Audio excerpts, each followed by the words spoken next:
Hello everyone and welcome to Ginger Prime. My name is Brian and tonight we're going to be just doing a little bit more grinding towards the relics. If you're hanging out with me live, always feel free to ask questions, and we'll be doing kind of jump in, jump out sessions. These live streams aren't really scheduled. I ended up just really wanting to play tonight, and I thought it'd be fun to really work towards these relics as well. I'm getting ever closer, so again, I'll between these different, I guess, runs, I'll be sure to open up Party Finder so that way we can get people in. And yeah, that's going to be the plan for tonight. Nothing too fancy, nothing too epic. Sean, welcome. Being first here with the wave. Rock's Couch dropping a video today, which I really enjoyed, talking about our DPS meters, good or bad. And then if you guys are a part of the Discord, I'll be hanging out in voice. And again, we'll be opening up for anybody who wants to come in and play. If you're watching later or live, regardless, on the archive, thanks for checking out the VOD. Be sure to hit that like button. It helps out the channel. If you haven't subscribed, subscribe. It's completely free to do so. And yeah, we're going to have some fun tonight.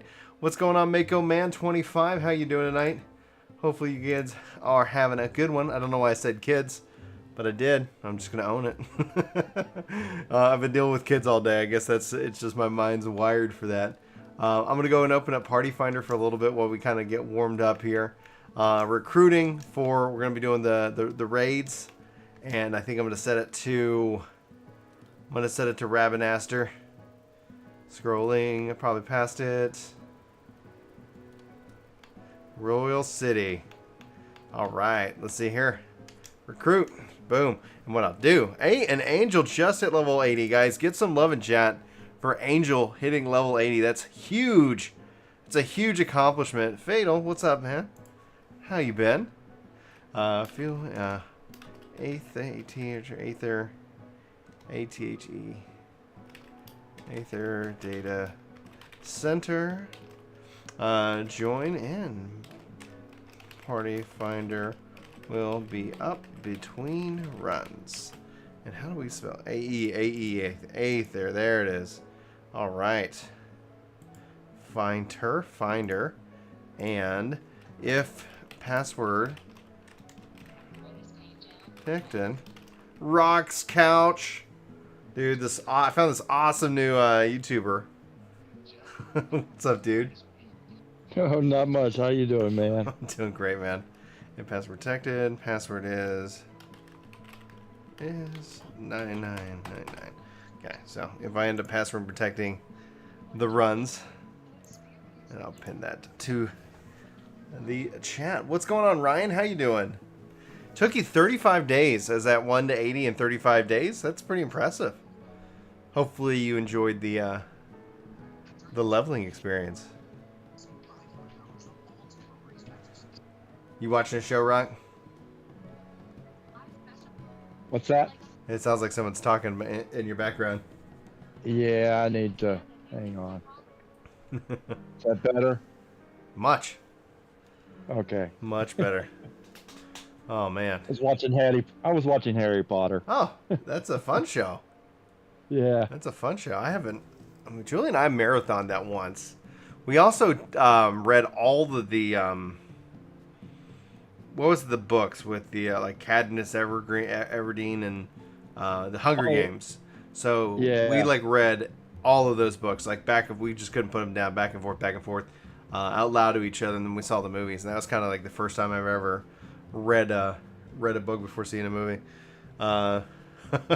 It blew you away so much better than WoW. Angel, so like if you're gonna have to listicle things, because that's something that's fun for our brains to process, even though we're, it's at the end of the day, it's like, well, how do you really rate things?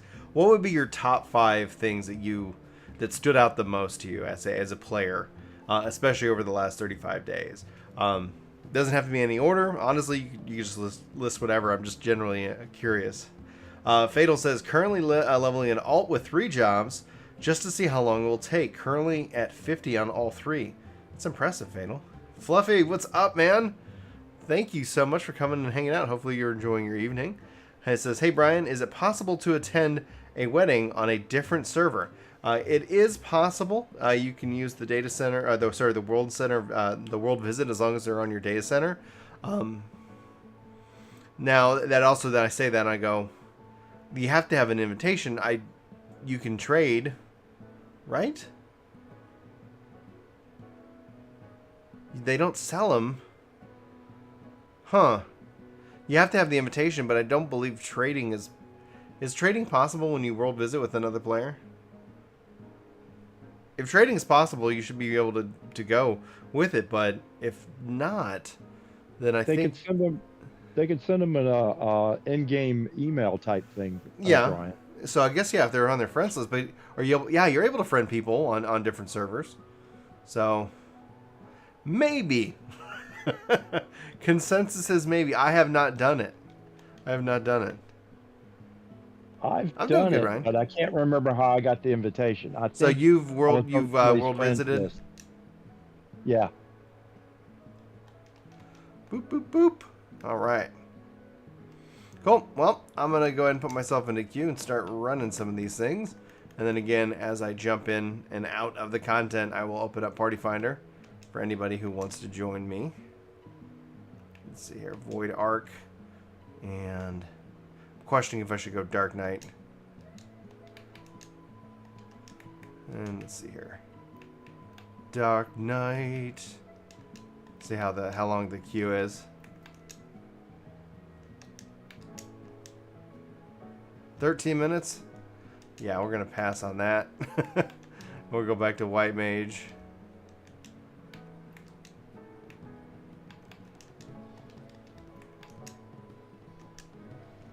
Hey, look at that. They were hungry for White Mages. So the environment, the players, the questing, your tunes, style, and the sound. That's a really good top 5.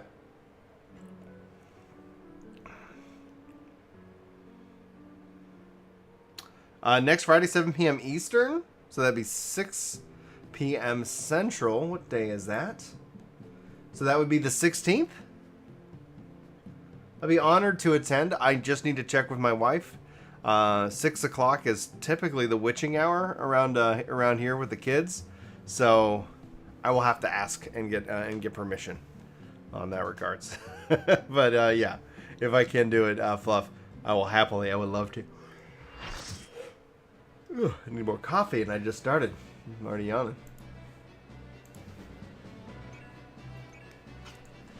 Oh, they have done an incredible job. Well, I'm gonna ask. I can't guarantee it, but you know, no harm in asking.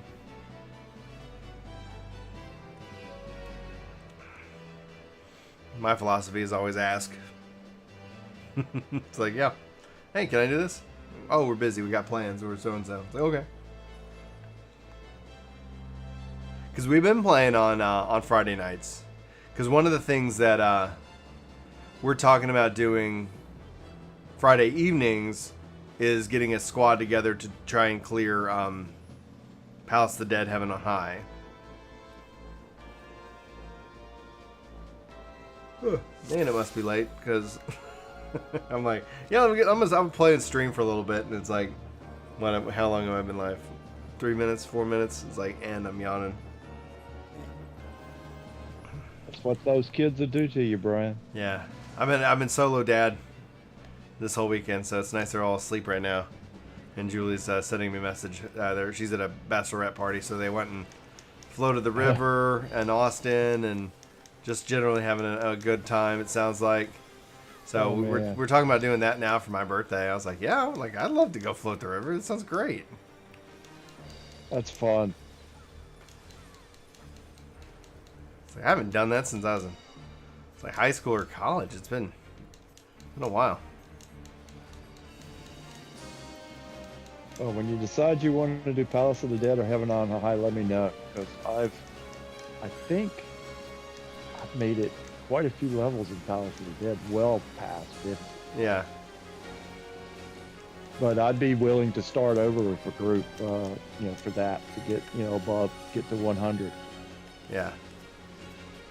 And Heaven on High is the same way. I've already passed I think, 30 that you have to go to? And then the rest of the way up? Yeah, then it's the rest of the way up. Yeah, so I'd be down for any of those. Oh, we lost that one.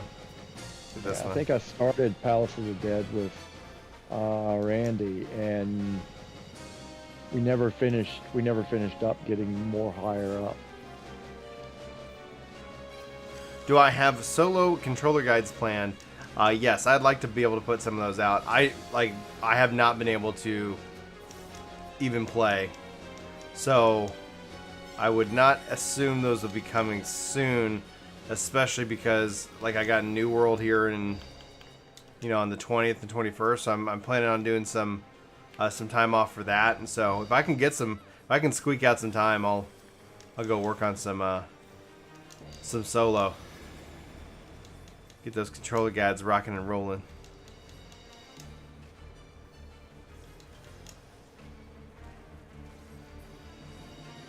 Alright, we have any save spot whatsoever?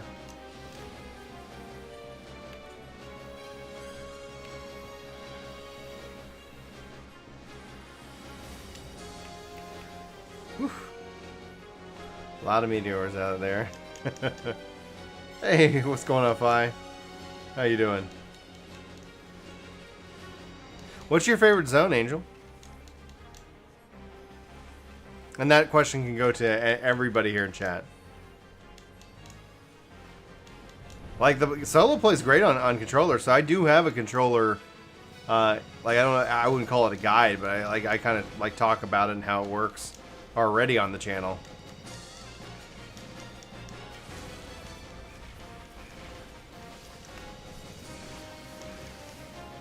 Yeah, get out of here. Get out of here. Get out of here.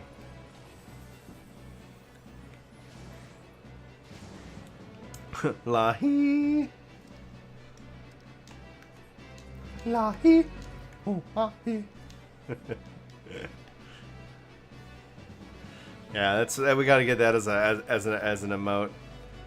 So I checked, we're 5 members away from our next emote, which from the last stream, y'all voted that the next one that would be added over here would be Sage. So we added Reaper. So for all of our members, all the green tagged name tags, you got Reapers now.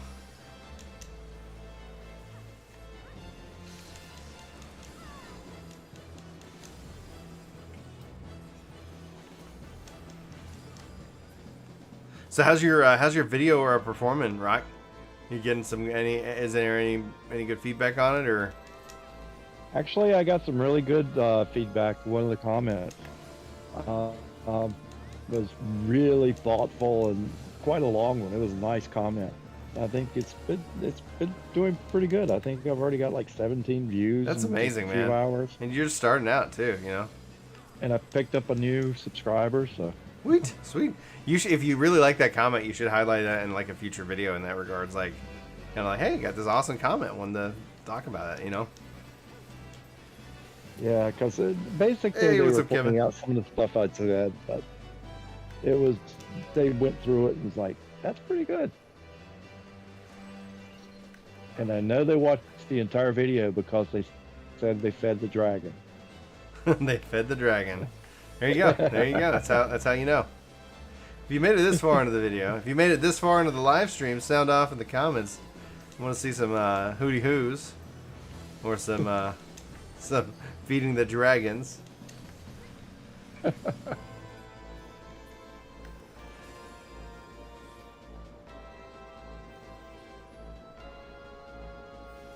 So you only play with the Spearmaster and the Summoner to decide what's your main? Played with the Reaper, played with the Berserker, and I played the Spell Sword. I thought I liked this. I liked how they felt on controller in terms of combat. Oh man, are you excited? Obviously you're new, so from a summoner perspective, it seems like Summoner's been getting some big rework stuff happening in the next expansion. Which, as a player who's played Summoner for 7 years, I personally am excited. Because for your just to give you some history, Angel, in terms of context, this isn't a bad thing or anything you should be afraid of or worry about. It's just that over the course of it, there was a time before you could summon Bahamut, obviously, and then now in this last expansion we got Phoenix, and so essentially it's like, do we also then just get keep getting every expansion just like another bigger summon as a part of your rotation. So it's like, we wonder if there's going to be something big that they do. Oh, y'all going the wrong way.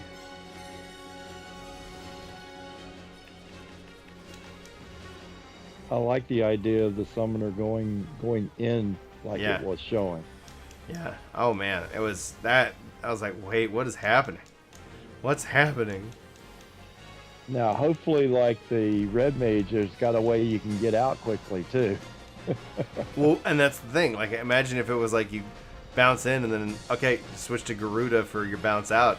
Or, you know, like, I would just, I don't know. Like, I mean, we can only speculate.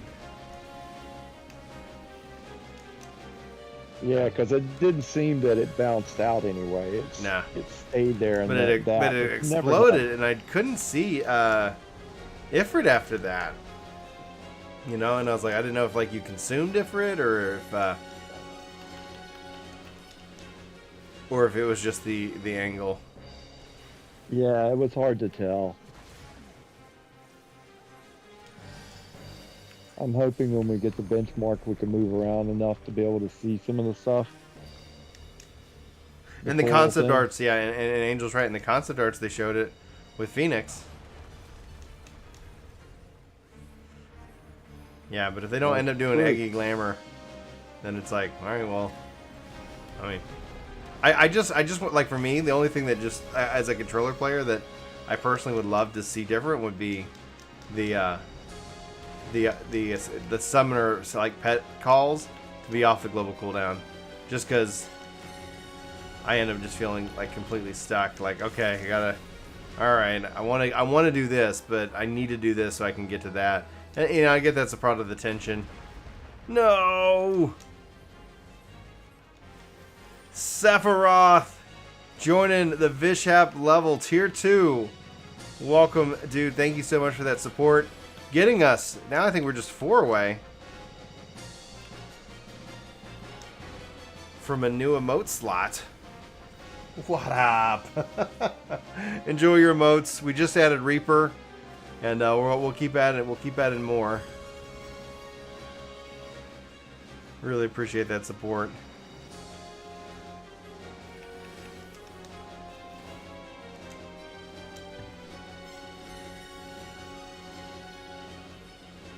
Should probably attack. There we go. Like, here I am, just like drinking some coffee. It's not like we're in a boss fight or anything. I got not like you got a heal muted. or anything. I do have notifications muted. I apologize about that. Oh man, I died. I died because I got distracted by my own stream. Not y'all's fault. That was me. That was me. All streamer right there. Sephiroth, thank you so much. That really means a lot, man. Fatal following it up with the Wyvern tier 1 level. I love that YouTube lets me, you know, set it at $1. I love that it lets me do that, because I'm like this isn't about like any kind of money for me. If it was, that'd be like, I got too many kids that this is like, what are you doing, Brian? Go deliver pizzas, you'll make more money. But it does help. It does mean a lot, and that support. So thank you guys so much. And I just like, I wanted as many people to have the emotes as possible, and then at the same time I have this hope, this dream. It's ridiculous that YouTube will at some point be like, you know what? Maybe we should like totally level up YouTube gaming and actually make, you know, give cool features that we could, you know, make with members and stuff like that. That's the dream. That's the dream.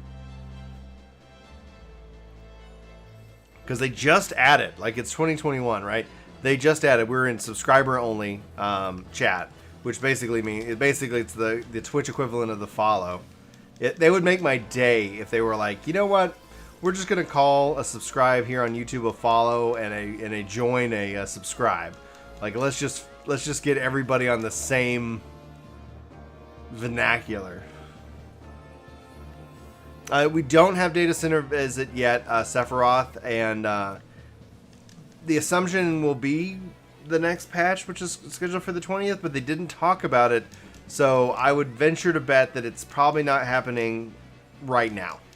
But when they do turn on the data center visit, it will be region locked for now. I got frozen.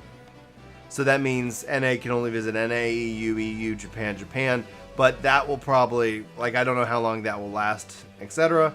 But it's, I'm really looking forward to data center visit. I think it's going to bring in so much value to the community. Because one of the things that's like, oh, you're on Aether, I'm on Prime, or I'm on Crystal. It's like, then it would be like, okay, hold up, I'm gonna come on over. You know, like it would be greater. It would be better if the system, the game, just handled it for you. But, you know what? Like, let's take the wins where we can get the wins.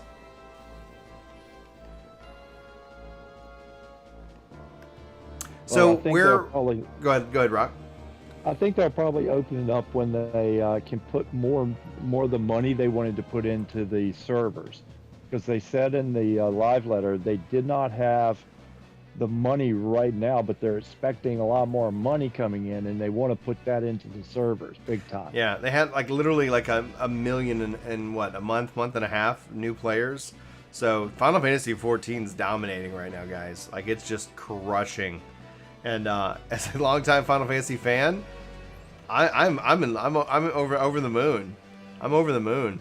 Like, this is everything, like, you know, you are excited about to share. It's like, yeah, guys, like, this game is great. Come on in. You heard what the Square Enix boss told Yoshi P, didn't you? Which part? He wanted to see them hit 10 million by the release of Endwalker. Oh yeah, 30 million actually, but I think that's possible. Yep. I thought it would take Xbox to get there. Not gonna lie, I was like, oh, of course, the clearest way to add more players is to come to more locations, you know. But right now with the surge that's happening, and the fact that whether you guys, you know, agree with my thought here or not, it's with Asmon and with all the big streamers, the WoW content creators coming over and finding success in making Final Fantasy XIV content, that just sends out a signal that it's safe. And so all these people who felt, well, I have to make WoW because that's all my community wants, you know, ends up going like, oh man, I can actually talk about like this other game, and in a way. And yes, there still will always be people who, I don't know, hold on to tribalism like it's some kind of, you know, golden, you know, nugget. But I think it's really helping to kind of show, like, yeah, we all like games. Like, for the majority of gamers who play WoW and the majority of gamers who play 14, turns out we all like the same kind of games. And it's kind of breaking down those walls of tribalism. But it is bringing out those who are resistant, and it's, you know, it's interesting. I feel sorry for them. Oh, I'm sorry, Fatal. I did not see your message, but Fi with the support, drop it in that command.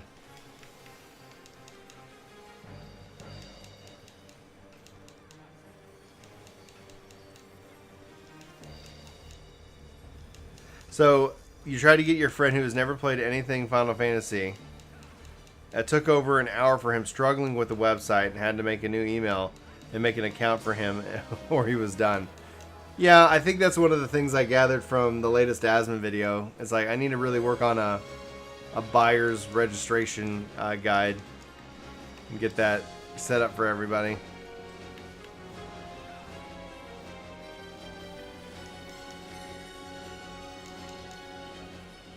So Robin says, my friend who just started playing is struggling a lot with the game's map. I do hope that there are some improvements there with time. Like, what kind of struggles, Robin?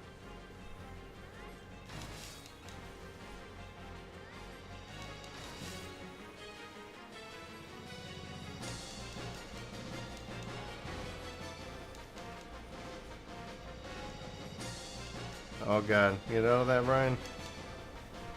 Barely made it.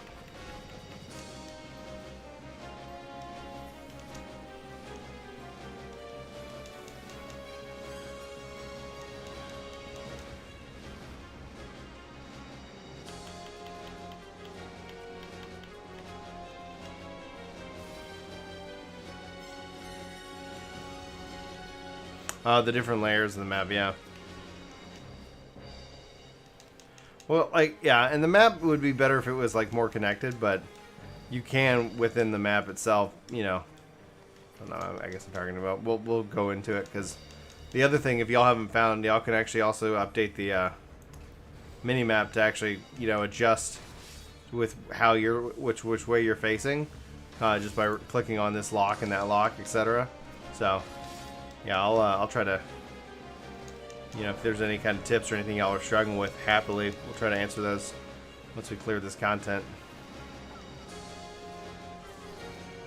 Oh yeah, we won. We're first. Y'all second.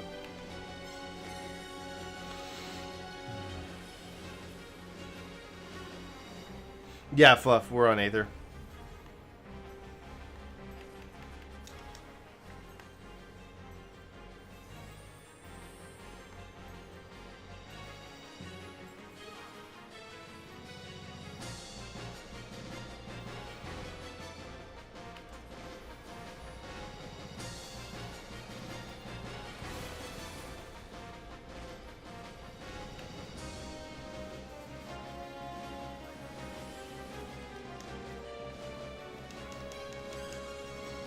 Oh, it's Square Enix is notorious for being poor at trying to take money. It is so strange to the point where I would like, yeah, oh, was it hard getting set up and subscribed and stuff? Yeah, I would never unsubscribe. It's been 35 years and I'm still subscribed. Why? Because if I ever want to go back, I don't want to like have to go through that mess. What's up, Tyler? How you doing, dude?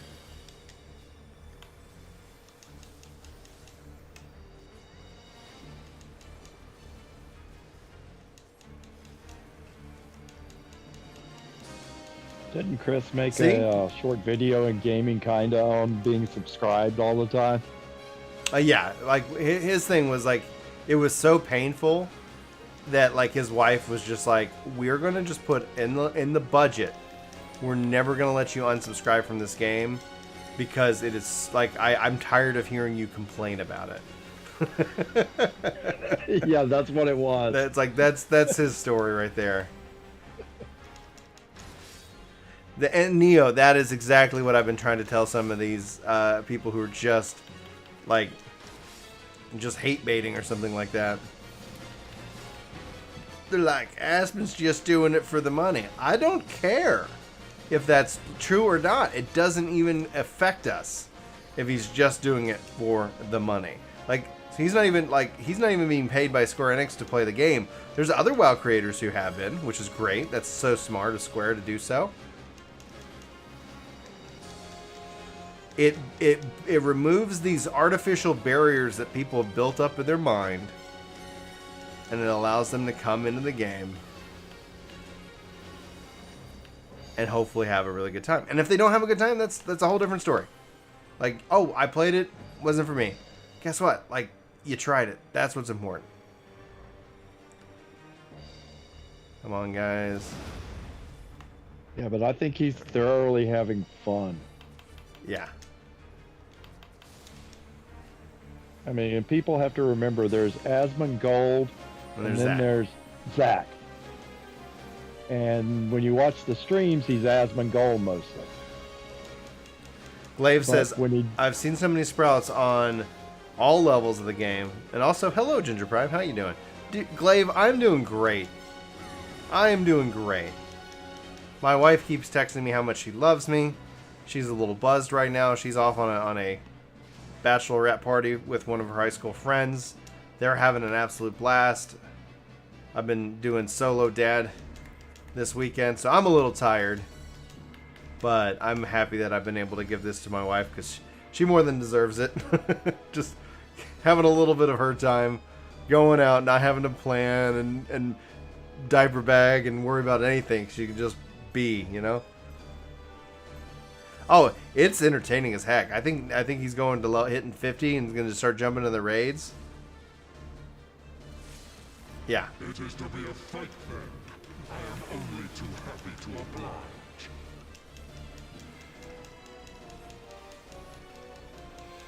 Yeah, like it's a rainy season for MMOs, guys. So Solo just came out. New World's out in August 31st. Endwalker's out. End of Dragons got delayed to 2022, which is kind of nice because that gives me a little bit more time. Phantasy Star Online 2 New Genesis is out. Like, at the end of the day, like, there's a lot to enjoy about games right now, especially since we've had such a busy, or lack of thus busy, kind of thing going on. Has anybody watched the Ashes Alpha? I've only heard negative, but that tends to be sometimes what people are more willing to share on the internet, you know?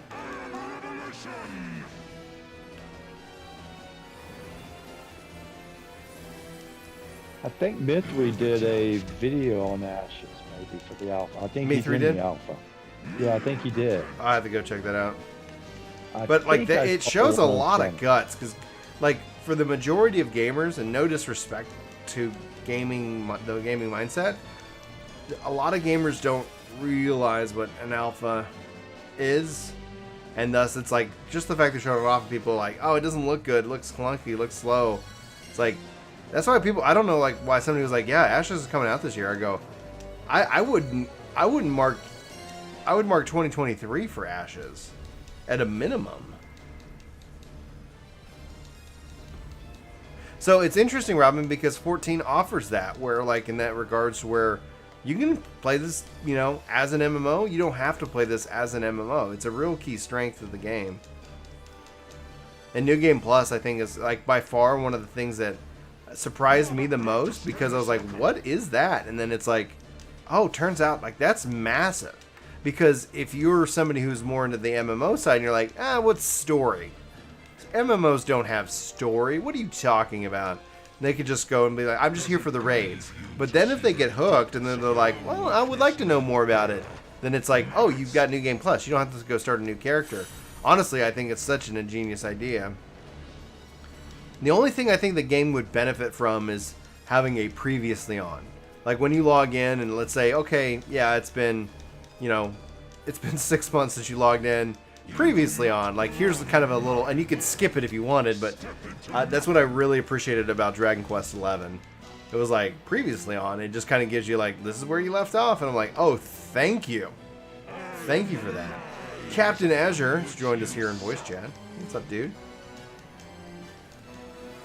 Doing all right, brother. Didn't want to pounce on in without getting the come on, stand. See, that's stream etiquette, man. That's like, yeah. So if anybody ever knows like the things that I appreciate, I'll never correct you, because I don't feel like it's my job. I'm just hanging out. I'm having a good time. That's my ultimate goal. But having a good mic, reading chat, like so where you're like when somebody who's in the stream in voice is also reading like chat so they can respond or help me like make sure I don't miss a question. Like I love that. I'm like, come every time. Heck yeah, I'm definitely down. Just got me a new headset, speaking of which, so dude, I'm excited. What'd you get? So it's, I actually talked to my work into getting this for me, and I'm just sort of, using it on the off time. Wink, wink, nudge, nudge. But I got one of those newbie little Bluetooth headsets. Yeah. Nice, man. So I'm busy. Yeah, I'm waiting on the data center transfer, and then I'm looking forward to actually coming and gaming with you guys. And maybe alt for the yes, server. dude. But, we're gonna light it on fire, dude. Like we're gonna see this whole new. Where is it at? There we go. There we go. Let's head this direction. I think that's where we're gonna see like the community just. We think it's going great now. Like it's gonna be like. Could it get like okay, what's left on this backlog list? Because yeah, whole communities can just like strengthen themselves. And then we have a question here, something I want to address. Yeah, it isn't proper presentation by any stretch of imagination, but it's rough in beta. I'd worry, but pre-open alpha, it's like early. Yeah, I have no problems with what they're showing off, and that's why it's like and obviously the Anthem remake got canceled, which freaking sucks. But they were like, yeah, we're going to show you so much behind the scenes. We're going to communicate. And they showed off stuff, right? Like, they did show stuff off. And I was like, that's so risky because, like, it literally doesn't take much for a gamer to, like, oh, yeah, like, we're going to, like, analyze this. And, you know, I was like, my whole thing is, like, don't, in 2021, just do the Apex Legends model. Just literally just release your game. It's like, we didn't tell you about it. It's done. Go play it. Like, that's the model that I think is like, it's how you get around so much, you know, YouTube commentator speculation, and before the game even comes out, that there's, you know, like, it's, you know, everybody's just already hating on it, and it's like, no one's played it. And then again, you know, counterpoint would be Cyberpunk. I'm still waiting for my first expansion for that stuff. Honestly, I think that's really where it's at. Like, they are like, oh, it's stable now, etc. It's like, oh, like, it always ran great for me on Stadia. Like, I never had, like, I mean, I ran into a couple bugs, but like, when you look at what was sold and what I even played on Stadia, like, it's like, what PC were they showing this off on? And so, and now I think essentially the hype in the moment, it only proves how difficult it is to be a gamer and have like real conversations about a game when people are blinded by hype, because that's like, you can't talk to somebody who's hyped for a game about the issues with the game, because it's like it just doesn't land. Like, you just get so much hate, and it's just not even worth it. And then that's a disservice in my mind to the community as a whole when like, you don't go talk about it. So I posted, I was like, hey guys, it's gonna be okay. It's so many people were like, oh, you're and it's like, you know, I wish they would come back. I should just go reply to all those comments and be like, so what do you think? I take a day off work and just go, you know, go reply to some hate comments. All right, guys, I'm opening up Party Finder found 8th data center. You can jump on in. Party Finder. No password yet, but if we do a password, it will be 9999. I have 4 more Rabs to run and 4 more Void Arcs to run. So if you want to come along with the journey, feel free. But no worries, no pressure. So AOC looks like a true alpha because they aren't hiding any of the edges or issues, and they generally want you to find them and report them so they can get feedback. Nope. That's why you're there. That's why you're in an alpha. And I've hovered over that buy button for Ashes of a Creation for a long time. Like, I'm like, oh, should I? And then I haven't pulled the trigger on early access. Yeah.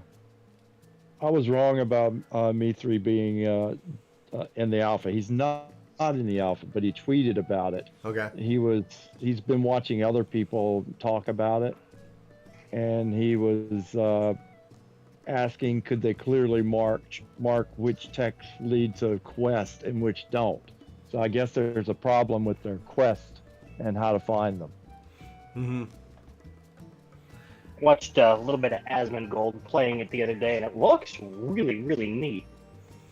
On paper, Ashes sounds phenomenal. And then at the same time, I'm like, it's years away. I can't see how that game isn't anything that I'm playing in the next 2 years. And that's it's fine. Like Square's previous... Sorry. Oh, no, you're good. It's like Square's previous promotional material. We'll tell you what's coming down 10 years down the road. Let's Yeah. Hey, you know, this is, are you excited about the 2030s? I haven't really thought about, oh, great, here's Final Fantasy XVII. It's like, you son of a bitch. Don't make me wish to get older faster.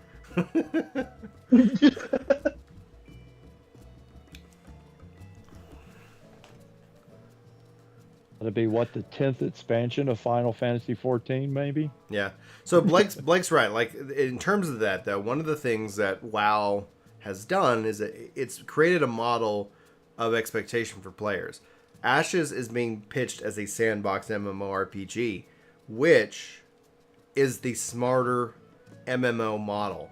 And I say all this with a massive amount of love for 14, but 14 actually started off as a sandbox model. It is now a theme park model, and a theme park model is very inviting. I've been talking with Chris about it. Might do a video. I might do more of an in-depth kind of scripted exploration video in the future, but there's one of the things I see, and this is one of the many things, right? So any WoW player out there, or former WoW player, or just WoW on a break from WoW, visiting 14 player, my goal is not to insult WoW, but when I look at it from the concept of dopamine, is that WoW has provided these great experiences, and part of that is that you have a dopamine response. Now, the dopamine response is like any other drug. You need more as time goes on. Ultimately, because of, I believe, the theme park model, is that they haven't been able to deliver on it. One of the many problems, but still a problem nonetheless. So what people are experiencing is this, in order to get the hit that they normally would get with something, similar, it requires such a bigger, hit of that. And they're just struggling. They're not delivering. They're having all these things. So that's just one aspect of this, mindset where it's you come into 14 and it's boom, it's just oh my gosh, this feels so good. This is such a really good experience. I'm thrilled to see people loving ARR, because typically all I see in the comments is people hating on ARR for how slow it is. So it's I have to sit here and try to adjust my verbiage and nomenclature to help those players, saying okay, I get it, right? I hear you. Just get to 50. But then for players who are this is wonderful, don't rush. Don't rush. Just enjoy yourself. It's 2031 and Final Fantasy XIV Classic has just been announced. What's interesting, Robin, interesting about that, Robin, and guys, if you say anything and it's a question or I can't see all the chat all the time, just because I get on my tangents, welcome to the channel. You can always tag at Ginger Prime, and don't ever feel bad about asking the same thing over and over again. If I answer your question and you keep asking it, though, then I might get annoyed. But nobody's... Typically with subscriber only chat on, chat has been phenomenal. It is just the best. Yoshi P's even said that at some point Final Fantasy XIV's the number 14 won't make sense anymore, and he teased Final Fantasy XX as the answer in that regards. But knowing Yoshi P, we're probably on an accelerated path, and I could see 17 kind of being a potential 7.0 to 17. Who knows? That's just a theory. We'll have to wait and see. Hey, what's up, Sharon? Thanks for coming by. Hey, and I see some Halo chat happening. Jacob says when he was 17, Halo 5 came out. Now he's 23, waiting for the next Halo. I'm so excited for Halo Infinity. Or Infinite. I don't care. I'll call it whatever. I'm so excited. I love Halo. Halo is a big game in my history. And I was such... Guys, I don't know if anybody's going to... I don't know if you guys going to like this story or not, but it's telling. I was such a Nintendo fanboy, right? Just freaking to the T. Nintendo, right? I have no problem with PlayStation, but if you're going to say, what systems do you own? It's a Nintendo and an Xbox. Because the PlayStation came out, oh, Nintendo's better. Nintendo and Final Fantasy left for Sony. Those freaking, gosh, what's happening? I bought PlayStation just for Final Fantasy, right? That was, it's always been my Final Fantasy machine. It was such a huge Nintendo fanboy. There was this, this shooter coming out for Nintendo. Man, you could be a ghost. You could possess people. And I forget what it was called, but I was like, yep, that's gonna... Well, yeah, you can be a ghost. You possess people, and but I don't remember. You'd have to look it up. It was on GameCube, and oh man, this is the Halo killer. This is the Halo killer. I was like, Halo, because I wasn't even. I didn't like Xbox. I was like, no man, we got our GameCube, playing Luigi's Mansion. Those people over there playing Halo. What's that? Our brother's like, dude, you got to get an Xbox. You got to get an Xbox. He gets an Xbox. I help him. I get him Halo. So I was like, I've heard a lot of good things about this, but I'm not going to get it for me. I'm not doing that. I'm not a sellout. And so I get him a Halo, and he's like, I don't want this Halo. Like I was like, what? Because he was asking for like a racing game. So you know, I'm like, I come home, and he's like, dude, this is the best game I've ever played. But anyway, like, so this Poltergeist shooter, whatever it's called, comes out. And I was like, this is gonna be Halo killer. But guys, we gotta play some of this. GameCube's got a great first-person shooter. This is gonna be awesome. And we played a couple rounds, and we're like, anybody want to go play Halo? Yeah, that sounds good.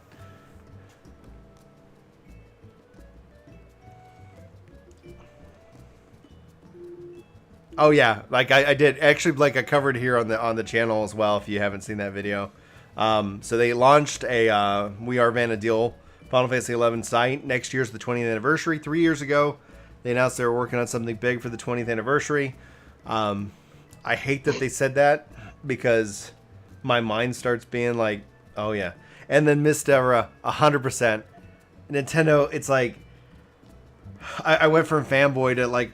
You know, like where you kind of see the light and you're like, oh my god, what are they doing? Like it's so funny too, because even it's so weird because Nintendo still feels like they've got like this weird relationship with the internet. They're like, it's a fad, you know, it's not gonna catch on, and so then the long short of it, yeah, like it's why is it so hard to play games? And I love my Switch. Like we have the Switch Lite. I'm gonna get the OLED Switch. Like when they showed that off, I was like, yep, that's exactly what I wanted the original Switch to be. I'm gonna get one. I think it looks great. I'm looking forward to it. I think it's gonna help me play the Switch, you know, 5% more handheld mode versus the 99% that I currently play in on dock to the TV. But I'm excited that it looks like it's got like what I want. I know a lot of people are disappointed that there's no Switch Pro announcement, and there's no way I can reach the community that believes so hard in this theory that a Switch Pro is coming. And yes, there might be a more powerful Switch at some point, but like I just don't see Nintendo making that level of investment when they are uniquely positioned to launch. Like the Switch Pro could be in the cloud. Like they can have unlimited power, powered by Azure, powered by Stadia, or powered by Amazon Luma, or whatever.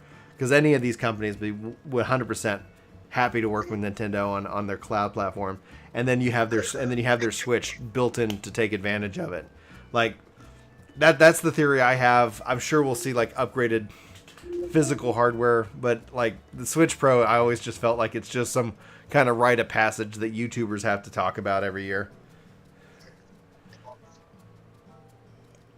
Anyway, guys, that's my fanboy Nintendo story, and then my that turns into come on, Nintendo.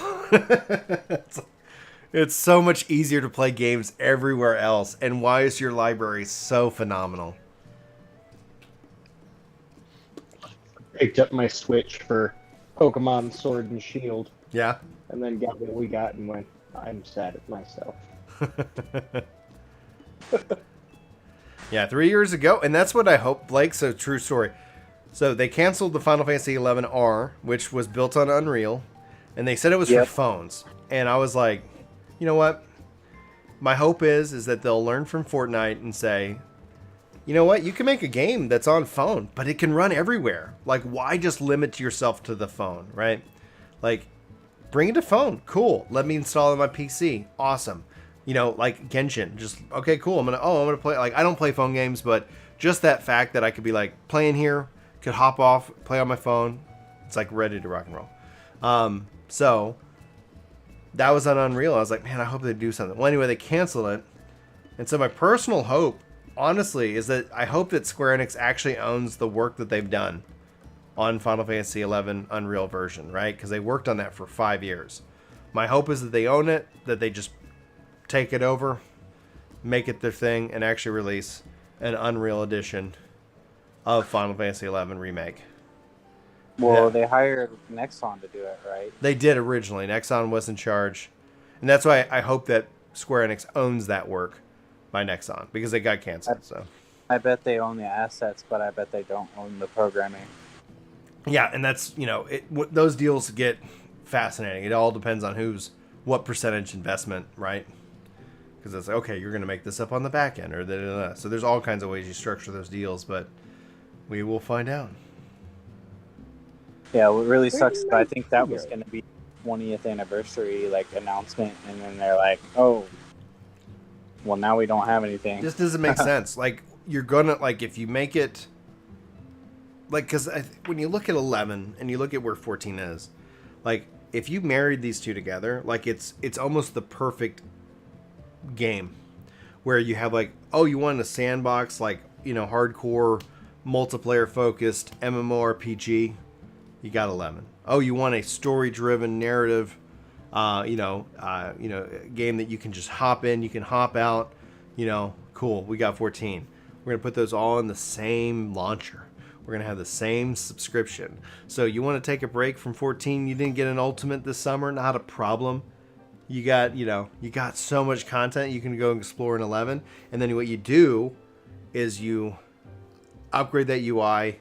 You just make it to where it's more inviting. 11 players. I think I'm playing 11 right now, man. Not the second, but I'm actively on an 11 player. So it's such a freaking good thing. And yes, and Blake is making an excellent point. Eureka was an attempt. Eureka was an invitation for me to jump back and start playing 11. It was. And I was like, Eureka and Boja, that's why I would love to see them take Final Fantasy XIV and to that next level, right? Have that next 1,000 years later, and where they take all the stuff they've learned from those environments and they bring them into the open world. I think that would be really exciting. And I think it comes down to a server architecture thing, because what you want with an open world is you need players. If you're going to make an open world dangerous, you need people in it. And with a narrative driven MMORPG, you tend not to. You tend to kind of go through them, telling the story of them, and so it ends up being a little bit more difficult to be like, okay, we're going to open up this zone and going to make it real hard. So they made these special zones, that way, that multiplayer focus. Boja does feel way more successful. Part of that, I think, is that it's also leveling content, Blake, and Eureka needed to also serve as leveling content, because I found myself saying, oh, I should level up in Eureka, or I should level up my jobs. Well, what's actually more permanent? It all comes down to what's the most progression value for me, a player who doesn't have all the time in the world. And it turns out it's leveling. So I prioritize leveling my jobs over leveling up in Eureka. And guess what? That set me up for success in Shadowbringer. So I didn't have to, oh God, I'm so far behind, etc.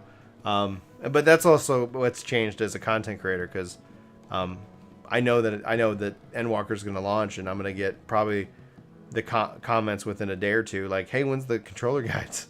It's oh man, whew. Coming you carved point. Yourself a niche. Yeah, that's true. I'm not bemoaning it. It's just I like to put work into it, and then, if only I could have somebody who asked me that question. Okay, you're going to take over for me in my entire day, and you're just going to live my day for one day, and then you'll be like, how the hell does this guy even make content? It's and the story is, if y'all don't know, I usually get up at 5 in the morning. My day starts at 5, I get some coffee, I go work out, and then I take care of the kids, get them breakfast, I get up to work, try to get work around 7:30. Bill as much as I can. And when I say bill, is that's where I work on my contracts and things like that. And then it's I do that for as long as I can. I usually end up having bunches of meetings on certain days, which suck, because I'd rather just be coding. And then I take a break at lunch, put something, try to have something cook real quick. I have a list of videos that I want to make. I either say, can I get that done in a lunch break? Yes, no, maybe so. Or if the news kind of hops on, I'll stop working, and I'll do the video and then get right back into it. Wrap up my day around 5 or 6, play with the kids, put them to bed, pass out asleep, and repeat. My days are very similar, except I don't have kids. Oh, what if you don't have kids, man? what motivates you to get up that early and work that hard? So basically, I wake up at 5, go to the gym for an hour or two, and then start work at 7:30 because I Hi, work Chili. on EST. Yeah. And then typically done with work by 4 or 5, and then I usually go for a walk, like usually 4 or 5 miles. That's good, dude. And then right now I'm working on a webcomic, which actually I haven't done in a couple weeks because I actually ended up getting a neck injury. Oh no. But I still work out anyway, so you know. You gotta be careful. But that's awesome. Oh. I used to do web comics. I asked for a Wacom for my birthday, so hopefully we'll see if Julie gets that for me in a couple weeks. That'd be nice. Yeah, I wanted to start drawing my cartoons again. I just haven't. You got to hit me up a link with your web comics, man. I love. Yeah, one sec. I only have one chapter. I started like a little over a month ago. Whenever Party I started Finder. working out. Party Finder was up, and right now I'm in queue, so I'll reopen up Party. I can actually, screw it up. Oh, never mind. Sorry. It's like, all right, let me grab you in. Let's see here. Sorry if I missed. Good. I'm glad you guys are tagging my name. Windex says, have you guys watched any of the Asmongold's playthrough? I've watched some of it. I loved. I did a reaction on his impressions of the game. I really found that awesome to see. I have lurked on his stream as much as I can, but due to the language and the content that he makes, especially with his Asmongold persona, it's not anything I have around to kids. So I'll kind of pop in here and there when, like, oh, the kids went outside to play. I'll go check and see what, where he's at. So I'm excited when he starts doing some of the raids and things like that. If Endwalker doesn't blow you away, you might take a long break. I think, I was just about to bounce out. Do Party Finder again.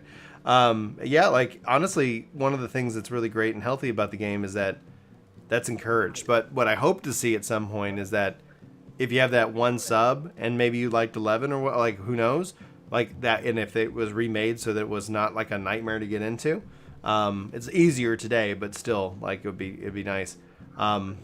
We could see like, yeah, all right. I think what would be of value is if I was playing like 14 and you were playing 11 and we're on each other's friends list, to be like, oh, I see you're playing, and we could still talk to each other, so you're not necessarily separate, right? Like, it's like literally like you might be on another world. Oh, you're playing on the 11 world. Okay, that's cool. Because originally a part of its design, they wanted the Mog House to act as a gateway between 11 and 14. How freaking cool would that have been? Yeah. It'd be really neat. My issue, kind of, I think, is the same as your issue with 14. Is like it's not hard. Yeah. Enough. Like in 11, right? Like pre-trust system. Like if you wanted to go, like if you're a brand new level 1 character, and you just want to go kill stuff, you kind of can't, right? Well, level 1, yes, but once you get to that level 10, it really just says you want to be in a party. I got a couple of questions I want to answer, Scrag, in just 1 second. Rico says, don't answer if it's too personal, but do you work for yourself? I do. So 4 years ago, I started my own business. Basically, I'm a independent software engineer, and I have clients and contracts, and and so it's much better now. COVID last year, obviously, like, all my work kind of went away, but I ended up getting COVID, so I couldn't do any work for a while, and so that kind of worked out. So when I came back, everybody was really interested in getting my help, so I was like, yep, let's get to work. So yeah.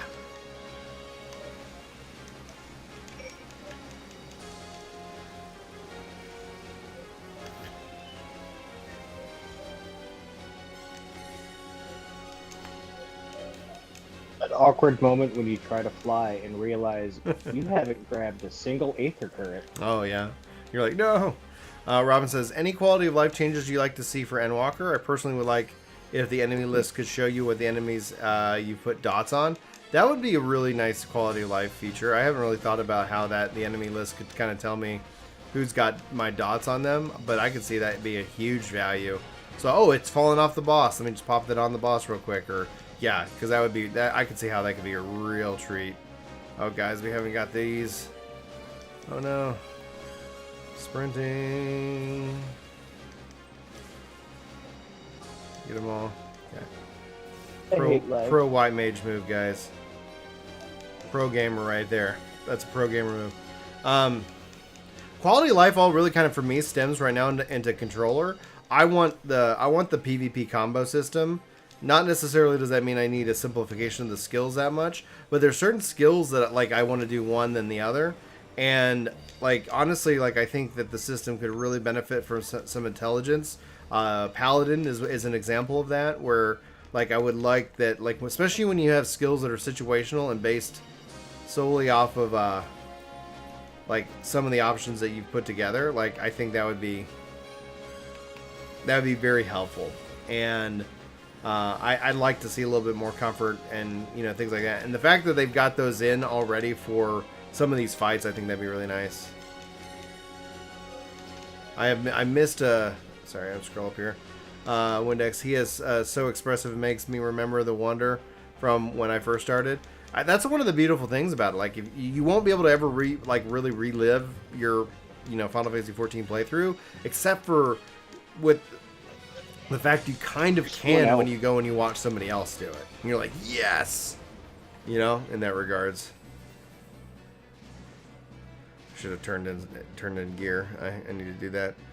Do you plan on any New World streams when it comes out?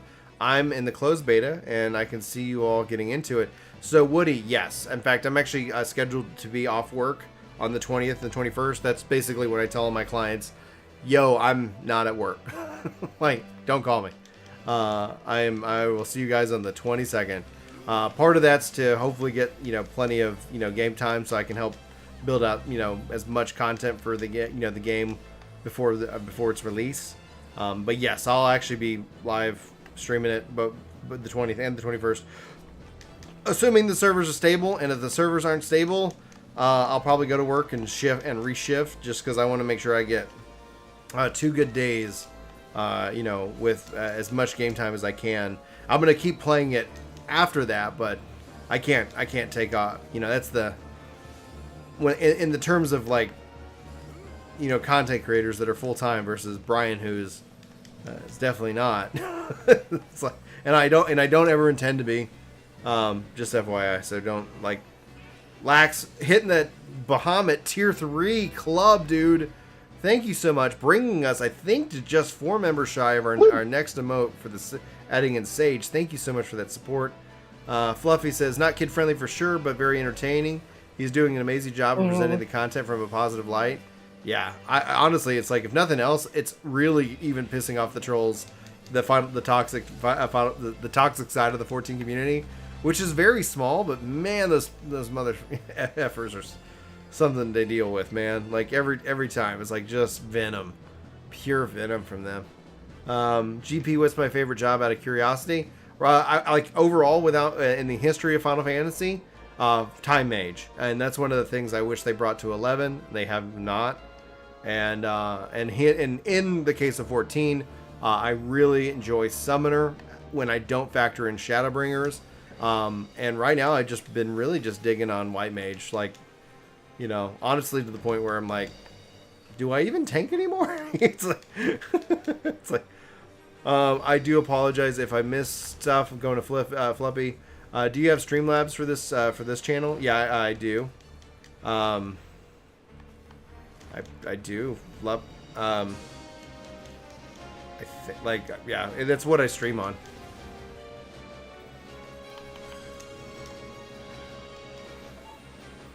Let's see here, and then I hope Asmund gets a static together for Praetorium. First to blow time through parties, kind of, yeah. Actually, that's not a bad plan for him. That's actually a really good idea. Somebody said, thanks to Lax. I think I'm going to pre-order New World. New World looks exciting, and I think one of the things that's going to be hopefully maybe working out in its favor, if at all possible, is if it kind of comes in with a whisper. So like it doesn't have all this expectation and hype. People are like, I don't know about this, and then it's like, oh yeah, combat, like game's fun. Oh great. But I think no matter what, like even with New World, like I'm still playing Endwalker on the 19th, so it's gonna have its job, in my opinion, has to be about constantly delivering updates. So like every 2 or 3 months, there needs to be a pretty substantial New World update. You know, adding in like it's rumored that we might even get a 12th weapon, the Greatsword, before launch, but that's, you know, it's not confirmed, so that doesn't mean it's going to happen.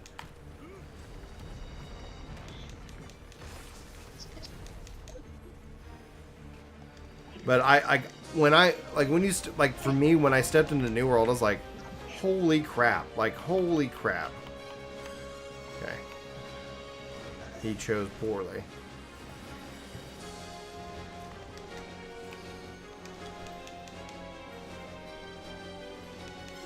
I don't have any videos digging on how crafting works, but Sir Medieval Kalen has a deeper dive into the crafting systems themselves. I'm going to have to wait and spend time with the game before I kind of put together that. Because honestly, I feel like I'm going to probably spend more time in the game's crafting and gathering system.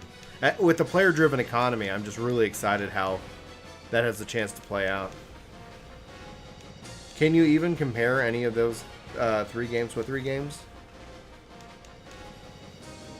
I think you're looking Oh, at yeah. WoW, 14 Ashes, Ashes, yeah. Oh, absolutely. Yeah, you can compare anything. People can you know, debate whether you should compare these different games. I think it's important to compare. And there's different roads into it, right?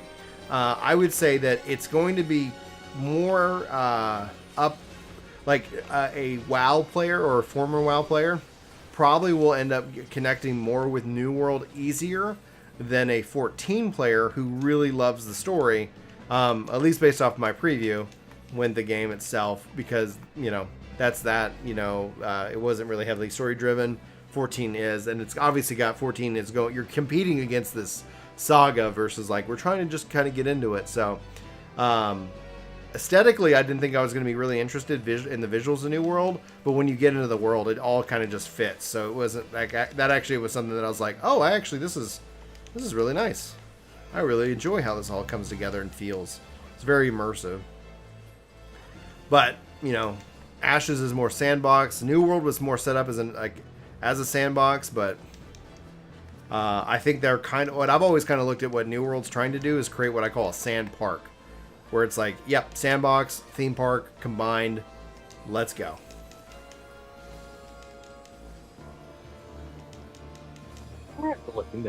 You just started WoW and you reached level 51 just before finishing BFA. Was unaware of the cutoff system. The level sync system, when they announced it, I was like, oof. Like when not their level sync, but their like level squish.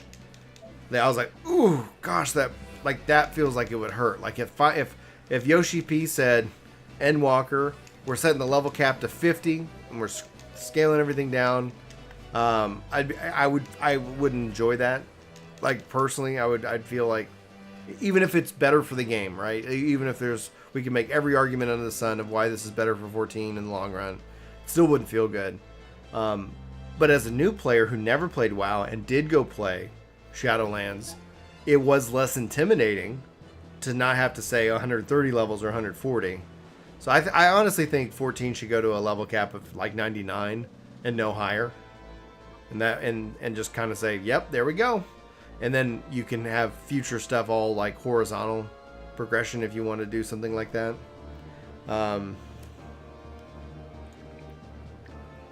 Yeah, New World is it's going to be exciting because it's fun to kind of get in something new. Gamers have been hungry for a new MMO, you know, in a long run. It has the visuals that truly feel like a next gen leap in terms of MMORPGs.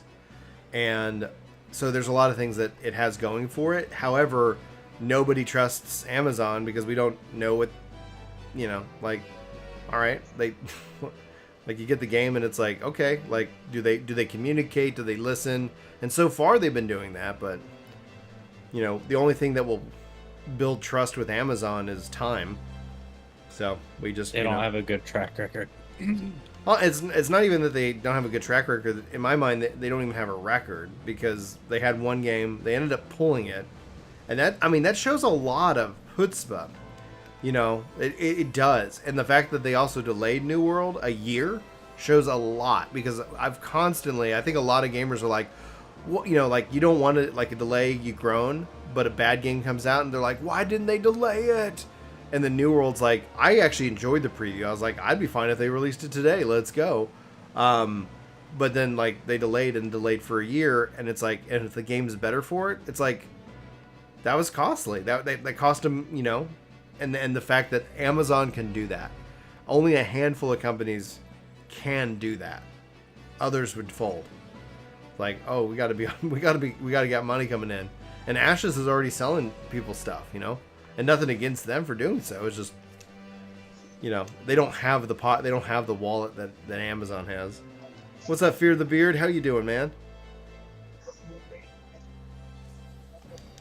Hey, Omni Slasha. Oh, howdy. Hopefully y'all are having a good little evening or weekend. Thanks for coming by and kind of hanging out here with me as I grind out the step of the relic phase. I want to get this done.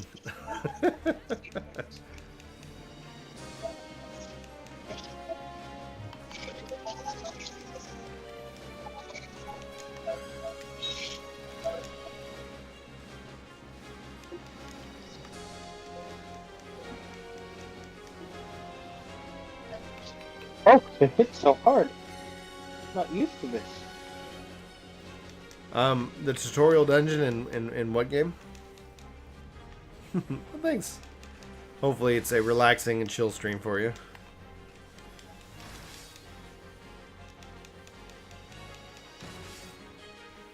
Yeah, this is the alliance raid that you need to unlock the Boja stuff. I'm doing Evilise and Void Arc because I'm farming up these little clusters that you see here in the corner. These memories as I just get trampled.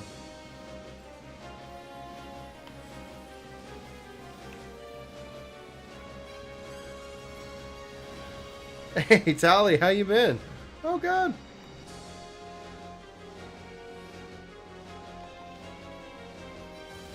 Oh, yeah. So, no, they have, it's like 8 of their quote-unquote expeditions or dungeons. And I like that you actually have to use an item to go into the dungeons. There's none of this, like, okay, you're just going to kind of queue and run the content. Like, there's an economy behind it. So crafters, you can craft them yourselves. You can craft the keys, or like somebody could just like end up crafting keys. So you want to go run a dungeon, just go buy some keys or craft them. And I'm like, I love that. Give everything that can drive a player economy forward. You know, I think is exciting because it's like, all right, what do you do? Like, honestly, I just kind of chill, talk to friends, and make keys for people, and make tons of money, and then buy awesome gear. But that's the 11 player in me.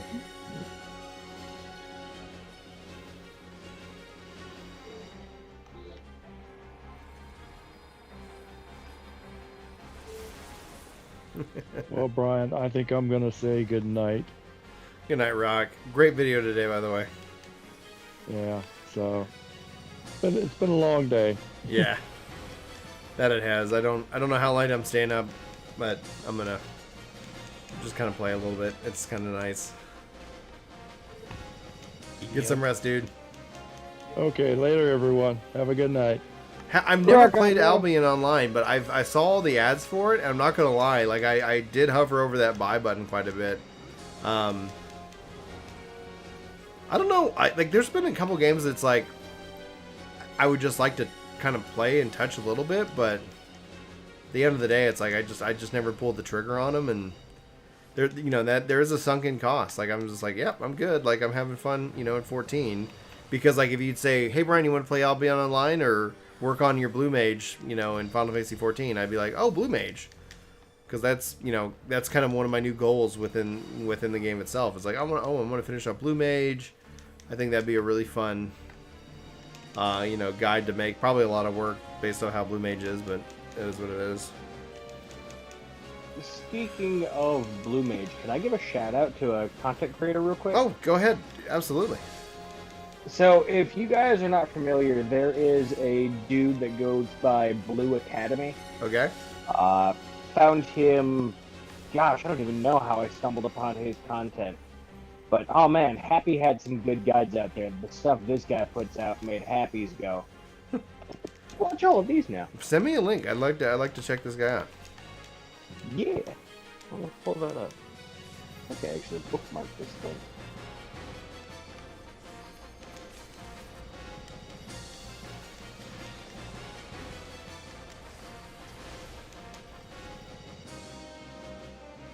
Yeah, it very well could, Robin.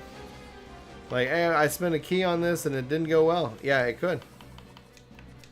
But then also you're preforming your team, so you're not necessarily being match made. So it'd be the increased toxicity would come from if it was actually matching you with strangers.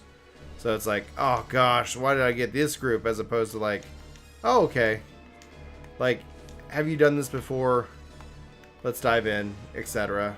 I think not the pure route, but I think one of the things is that people with matchmaking get connected, and it's like, and then misaligned expectations is usually what, in my mind, leads to a lot of the drama.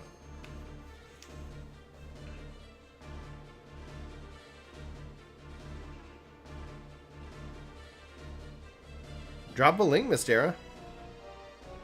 Yeah, like if you get like the best way you can help people you like, whether they're a friend or somebody you enjoy watching, is to tell people about them. And I don't care. Like, you promote, just don't promote porn. And we're good. So long as they stay within the realm of, hey, can I show this to my kids? Rock on. For the most part. I mean, it could be more for like, yeah, like my wife and I enjoy watching this person. So it's just like, yeah, like no OnlyFans. But outside of that, yeah, feel free. Like, if you're a content creator, promote yourself. No one else is going to do it for you. And then, if you like somebody, like, yeah, tell people about them. That's the best way you say thank you. Because most of the recommendations for people who I find don't come from the algorithm. They come from like somebody's like, you got to check this guy out. It's like, all right. They don't sell nudes. They're like, anybody's perfectly welcome to do like whatever they want, but I don't need to see it.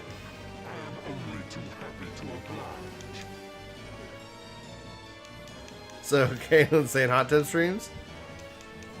Oh, like, I don't know. I think it's smart. I think it's smart. But that's just my, I don't know, I feel for that because like I see people complaining about it, but it's like for whatever reason, this is just my personal view. I'm not saying this so that people can agree with it or disagree with it. Just letting y'all know kind of where I stand. It's that I think as society we put a value on women for a very limited amount of time, and then somebody says that, okay, well, we're going to only value you physically for this much, and then if you dare try to do anything with that value that we want, then we're going to shame you as well. And I'm like, it seems a little bit like you're kind of screwed either way. Damned if you do, damned if you don't. Yeah, because it's like, all right, like, okay, girl, go get paid. Like, I wouldn't do it. I don't want, like if my kids were like, I'm gonna do this, I'd be like, I wouldn't. My problem is when they you not to do advertise that. it to the kids on Twitch. Oh, and that's the thing. It's like it's you're thirst baiting. You're like these, these kids are just like, oh my god, oh yeah, boobs.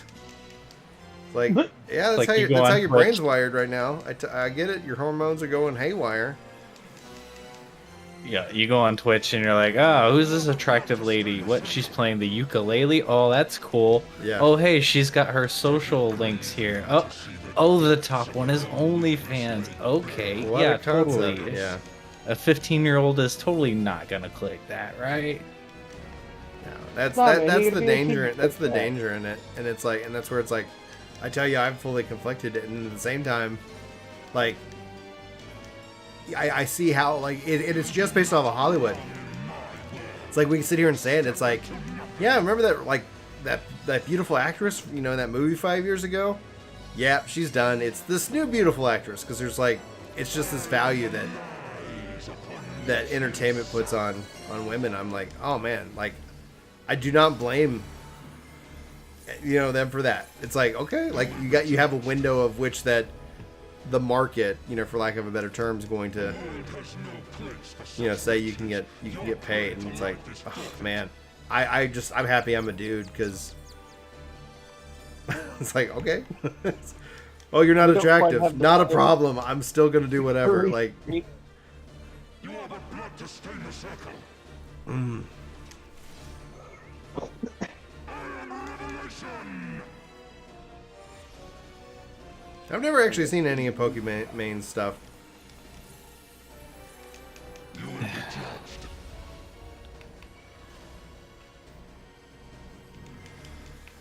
All I know about Pokemon I learned from the quartering, so You learned from the quarter. half of it is probably wrong. Yes.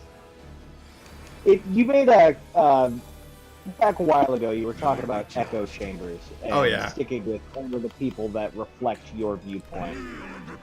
So The internet's I really good at that. I got thinking, and I started going out and looking for a whole bunch of other YouTubers that would challenge kind of what I had going on. Yeah, Looking for that discussion and trying to get into some of that.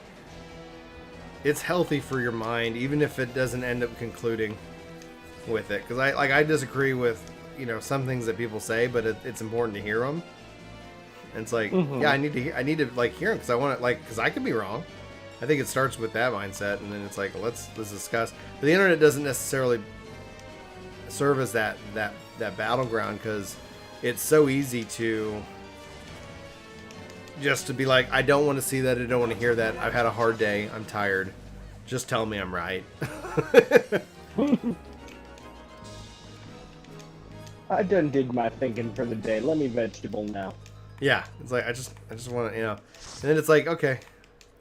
And the thing is like somebody was getting on to me because they're like, because in my New World guide I called it best starting class, and they're like, there are no classes in New World. And I go, yeah, I know that. The video says that right away. However, I know what people search, and they search, what class should I play? And that's why I titled the video, what class should I play? Because that's what they search. And so when they search, they're going to get that video, and then the video comes and says, hey, it's actually not a free, there's not a class system, so you got to build out your own class. Let's talk about that. And that's like, and it's like, I get from somebody, and I was like, I know by titling the video, because in any video I title that way, I get people who already know everything about the game because they've been following it just like I have been following it. However, they don't understand the other side of it is that 99.9% of the gaming community does not have a clue what the game is, and the goal is to educate them on what it is, and that's why you name something what is searchable. You like if I named it, Teletubbies, Gone Wild, like definitely people are going to be really confused by like what they get in the video, and anybody looking for New World content is not going to find that video. But I just like, okay, like I'm naming To be it. perfectly honest, What? I might have to click that video just based on the title. Let me just publish that one right now. Teletubbies Gone Wild. What the what? Oh, thanks, man. Thanks, I Flo. officially lost it. Yeah. Well, yeah, and that's the thing, Tali, and it's like, let me bring up Party Finder. Party Finder, no password because no one's joined me yet. So it's like, we haven't had a rush. So recruiting members, Rabinasty, Party Finder is up. One of the things like and I struggle with this like in real life, and I try not to bring it into the YouTube comments, but I can be very sharp-tongued and quick-witted, and that's not necessarily what's going to translate over a comment. I've never seen anybody's mind change, whether it's a political opinion or opinion about a video game, through a quick typed comment or a tweet. I just never seen it. I've never seen the tweet going, well, you're a son of a bitch. And then somebody go, you know what? I am a son of a bitch. You're right. I gotta rethink everything. Like, it just don't. I just don't see that. If it's happened, obviously my worldview isn't all encompassing, but it is how it is. So I always try to be respectful. I try to. Sometimes people are just so visceral and venomous that it's like the only thing I'm going to do is I'm just gonna punch you back in the throat and move on. So I'm just waiting to get canceled. Somebody be like, he says he's a nice guy. First of all, I've never said I'm a nice guy. Like, I can be just as big of a jerk like as anybody else. I never, like, if any nice guy persona is that I'm a happy person, I'm a joyful person. I've got bad days like anybody, but I'm never like, hey guys, it's your internet dad or your internet buddy, like, and it's the positive. Welcome to the positive zone, where we only think positive thoughts. My favorite is when you're having an argument, and it's like they're just looking for things to discredit anything you're saying. Oh yeah. And then you could tell them at the beginning of the argument, I am this way, right? Mm-hmm. And then you say something that triggers some sort of pre-scripted argument they had in their mind, and they're like, well, actually you're wrong, there's this and this, and actually it sounds to me like you actually agree with me. And I'm like, I told you at the beginning of the argument that I did. Yeah. I like, and that's usually where I invite when those people come on in the end of the comments, like, hey, if you want to hop on the Discord call, like, I'll talk with you. We can hang out. I'm hanging out with you guys right now. Like, anybody here in actual chat can come hang out in Discord on voice. Sometimes a lot of people don't like that because they don't want their voice broadcast, and that's fine. But I'll sit down and have a one-on-one conversation. If you want to yell at me for an hour, if I've got the time, I'll let you. You can yell at me. And it's like none of them take me up on that. Nobody. Well, yeah, but nobody takes me up on that at all. Like I've had one guy, and we had a great conversation, and it's like, okay, I see what you're saying. It's like, because it's like, I'm not sitting here like going off and like doing what you're implying. Let's talk about it. Did I maybe I misspoke, or maybe I needed a comma in that sentence? I don't know. Anyhow, so we've obviously seen. I see all like there is a part of the community that I do like to kind of poke occasionally, just because it's fun. And like, I didn't do any of the poking. Chris made a video. I said, like, I thought it was a bad take. I think he missed the mark.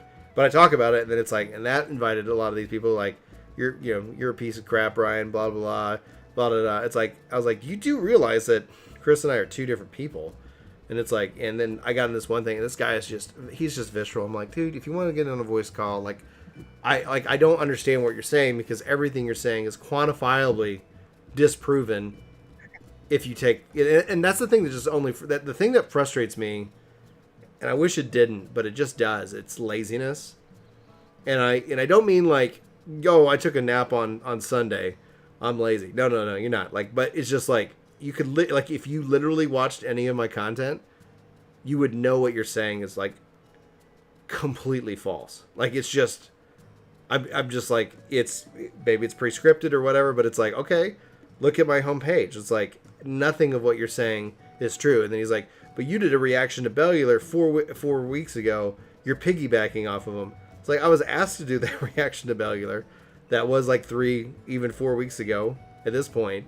And yeah, like, all right, I don't care. Like, the people watch that stuff. They love that stuff. One random person wants to come and try to slap me with that. I was like, I don't know how to work with you, man. I don't even know how to have a productive conversation with you.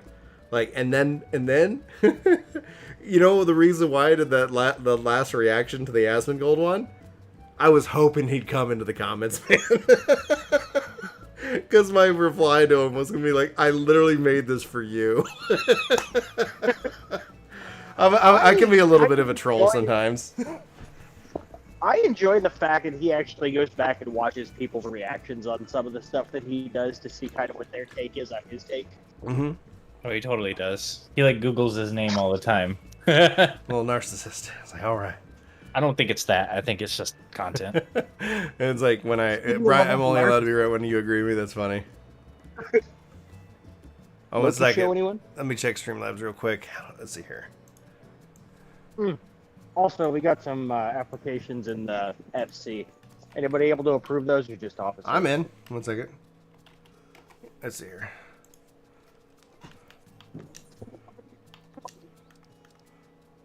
Oh yeah. approve. All right, continue with YouTube.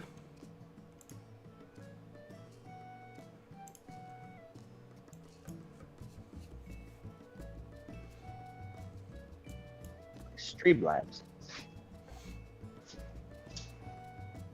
Oh man, Brian. So I've been dealing with a rather large client at my new job, and so I worked like 6 hours today. Oh wow, yeah. On a Saturday. I don't see anything. Sorry, one's fluffy. I'm checking the work game one. Go ahead, go finish your story. Sorry, I was being rude. No. I was just gonna say, like, you doing your own like contracting for software, that just like really impresses me. Because me, even with having like a team of people supporting me, like telling me, like pointing me in the direction where to go, it's just like so much work. It is. Like, and honestly, there's just like the Christian side of me is it's been always a walk with God.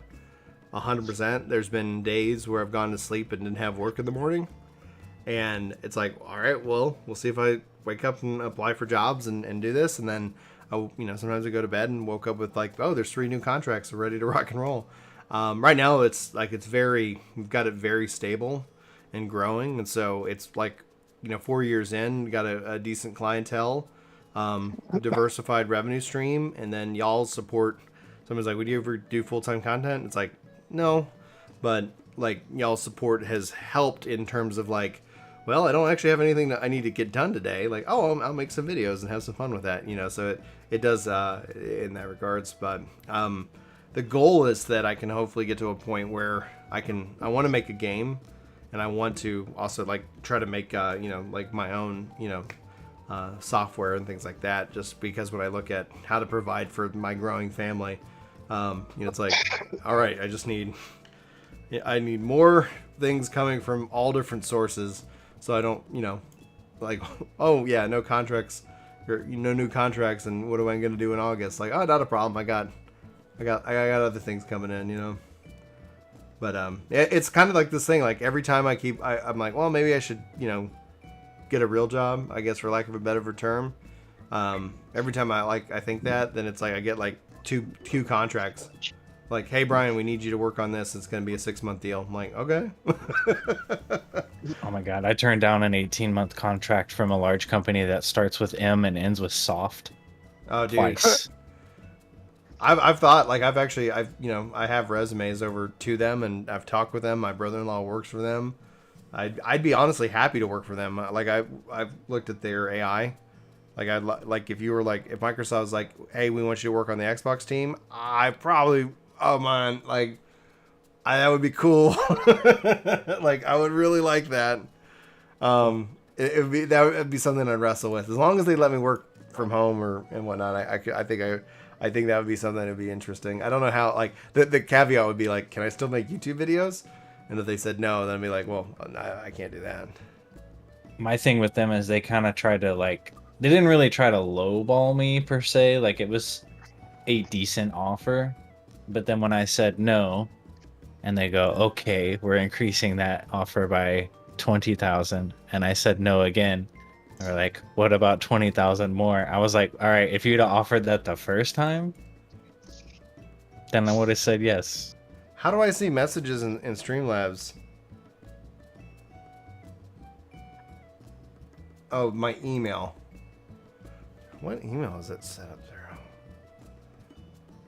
You're giving me this mystery, man. Like, ping me on Discord. This here. Party Finder's still up if anybody wants to join. Gmail. Is it Gmail that it's connected to? No. Movies. Looking forward. I'm gonna try to go see Black Widow. I don't have an email through that one. I'll check my phone. Sorry, Flup. Man, like, I'm such a noob at this stuff, and I've done it for so long. Let's see here. Hold on, I want to see some drunk videos from my wife real quick. Uh-oh. Do it.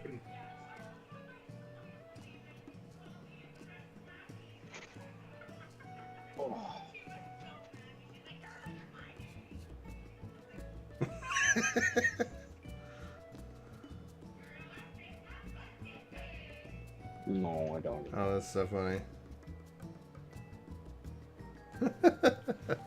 Oh, my wife's having a good time. Okay, sorry, checking emails. Get distracted, man. No, you're not allowed to have a personal life. But I want one. I know, right?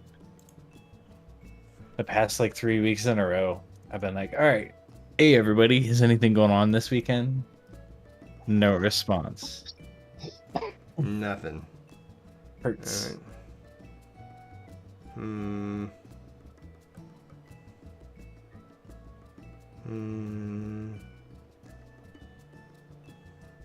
I literally don't have any messages. I don't know where it's sending them into the apparently into the void. Flop. But you Check the can work to game email. I checked the work to game email. I checked my personal email, my work email, my junk email, and my Ginger Gaming email that actually just pushes it to my personal email. So I didn't want to put my personal email just straight up out there. So I have it going to gingerprimegaming@gmail.com. But anything who emails that, it just goes right to my personal. So I see it, and then they just see the it's like forwarded. Brr. All right, we're gonna put ourselves in queue. We'll figure this out. This mystery of messaging. What are y'all running? Running Void and Ravenaster. I've got 3 more runs on Rab, and I got 4 more runs on Void, and I'm finally done with this step. And then I can go into the DR step and whatever other steps come back next. Let me see. What is my link for... what is this? I suck at this stuff. Is there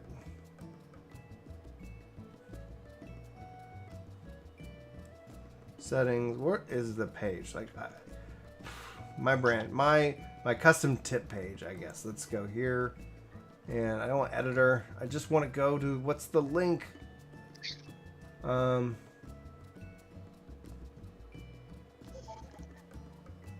What is the link? Map your domain. What the? Back. Jeez Louise.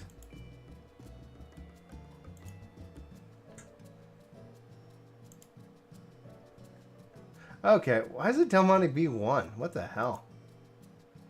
But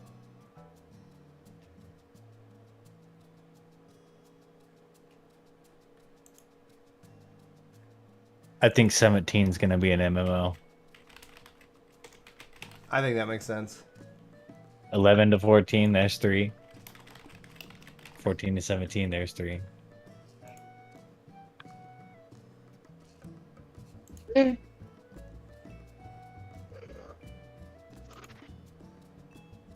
honestly think 17 will be the continuation of 14. I would hope so, as far as the story goes. But as far as like combat system graphics and all that, I expect like nothing less different. than Yeah. next gen. Okay, I don't. It's set up to Del Monte V1. Here, this is what it says me.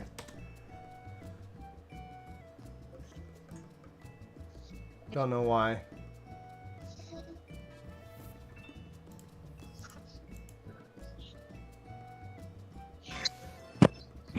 oh, that's not the right data center.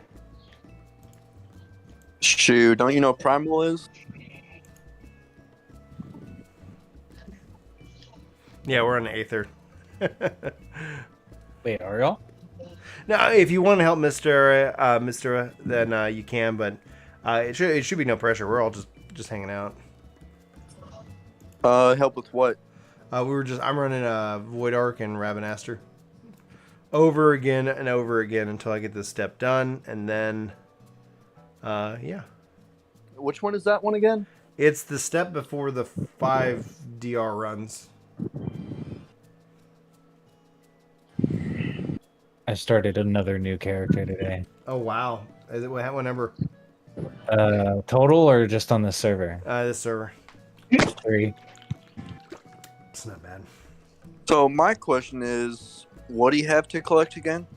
So you got to. I have to get 18 of the Vitacious Memories of the Dying, and then and also of Haunting Memories of the Dying. So they are guaranteed drop from the Void Ark and the Ravenester raid.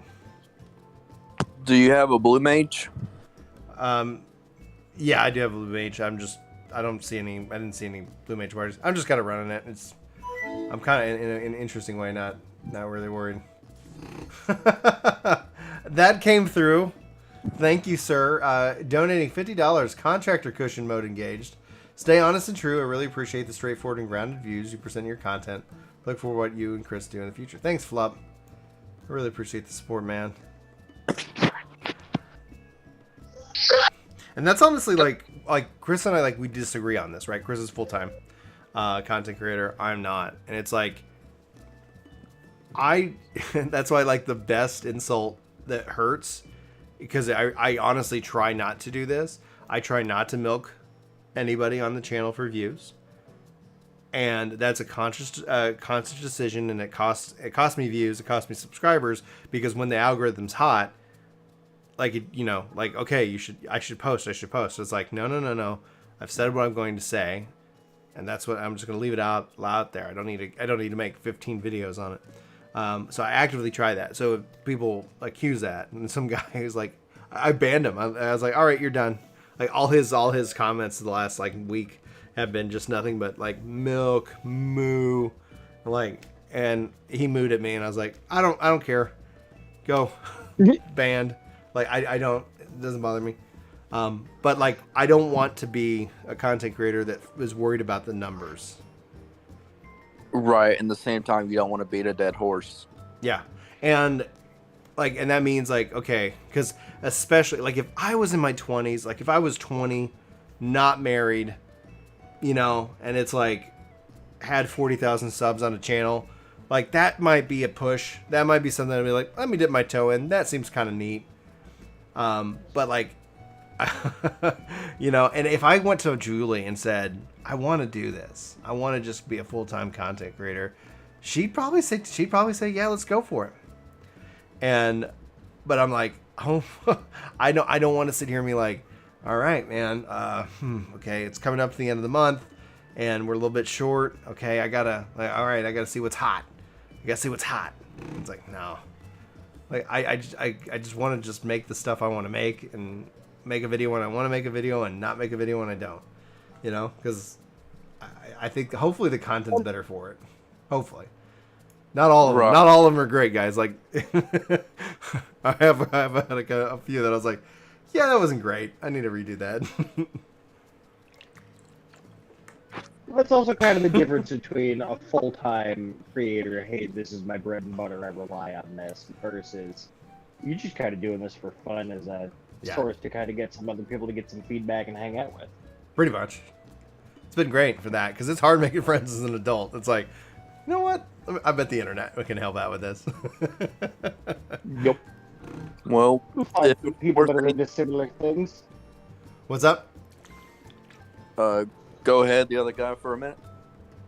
Oh, I was just confirming with that one. Yeah, we'll find some people that share some similar interests. This will be a good time. Yeah.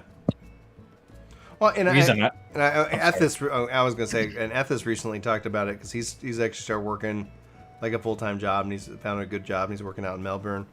And I honestly, I was like, I think this will probably mean you'll see probably more YouTube videos and stuff from him, because he okay, great, I can piece that together over time now, and I don't have to worry, because as much as people oh, I want more lore content, I think a lot of people do, but it doesn't. It is passion project 100%. It's not this oh man, that paid my rent this month, or something like that. What's up, Studi? Hey, thanks for coming by and hanging out, man.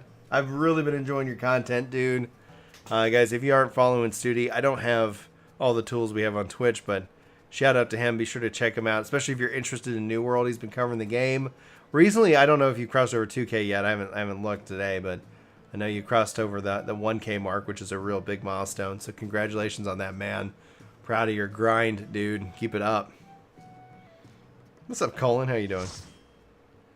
Yeah, this is Final Fantasy. Just doing some raids. So, Brian, real quick. Yeah. Hey, so I've been watching y'all stuff for like year, now probably 2 years. Well, thanks, dude. Actually, pretty good content.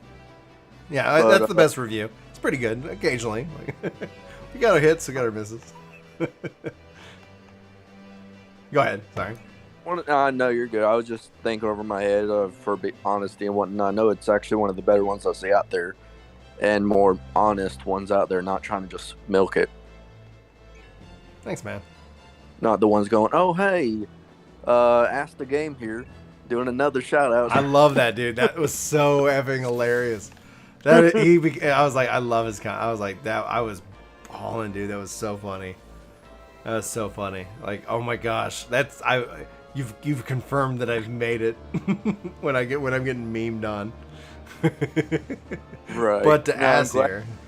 Right. I'm glad y'all didn't take it into a petty approach. I'm glad it was more of a healthy thing. It's hard because it's like I can see how, like, you know, because like this is where kind of like I disagree with Chris on some things. It's like I never try to disrespect anybody, but at the same time, like if I have to sit here and talk in tippy toes, I don't think we're gonna hang out.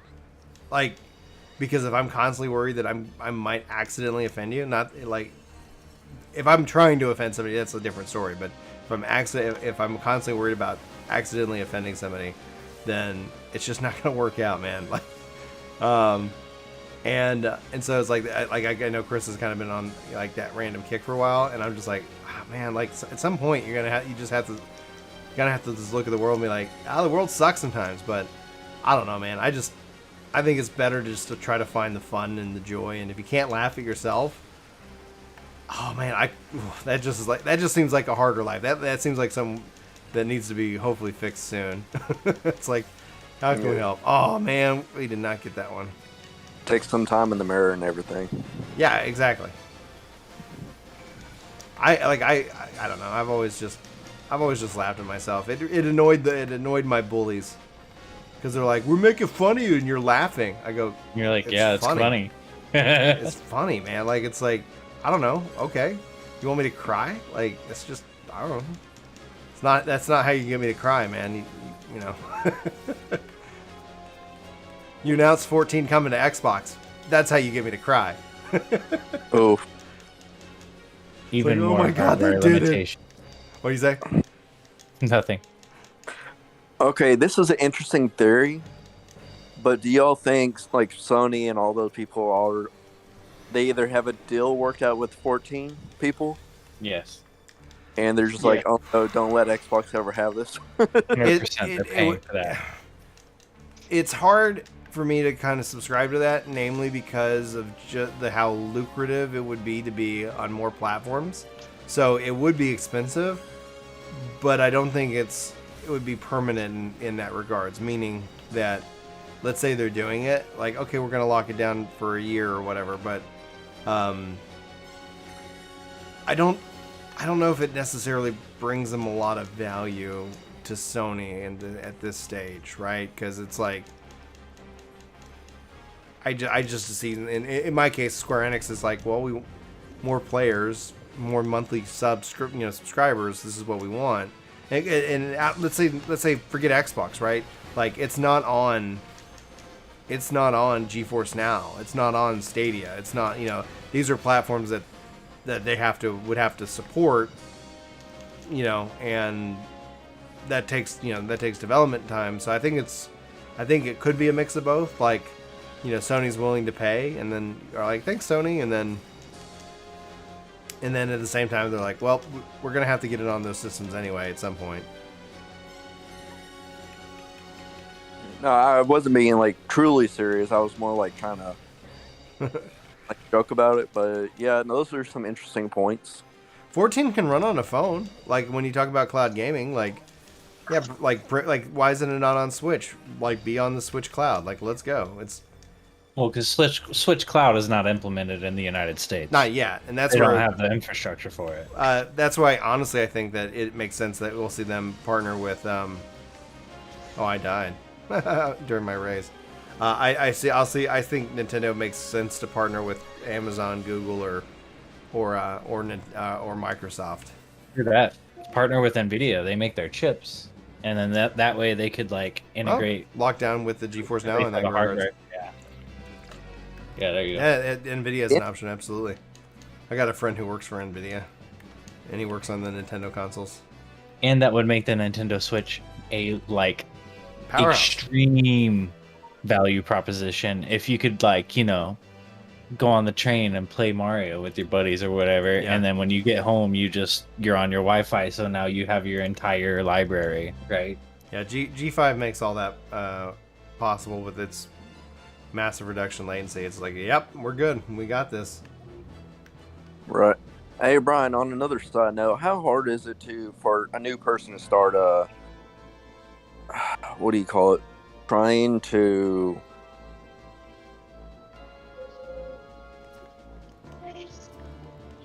I'm brain farting here, and I apologize. No worries, no rush. No, do what y'all do is what I'm trying to say, but like I said, I'm brain farting A here. YouTube channel? YouTube, Twitch, just anything. So I would always recommend that, like, to start, like, you have to focus in on searchable and discoverable content. Chris and I did not. It wasn't really until we accidentally stumbled into that. So it was like, what are people searching for? What are they, and what has value? So, obviously most people are like, oh, I found you because you made a controller guide or something like that. It's like honestly, I was just making them for individual people. And then it's like, oh, let me see if I can do this in a video, and I'll just publish it. And it's like, all of a sudden it's like, whoa, people really like that. Like, interesting. And then it's like, when you break it down as to why, it's like they were looking for something, right? And then I gave them something. And then they were like, oh, okay, we want, we'll come back.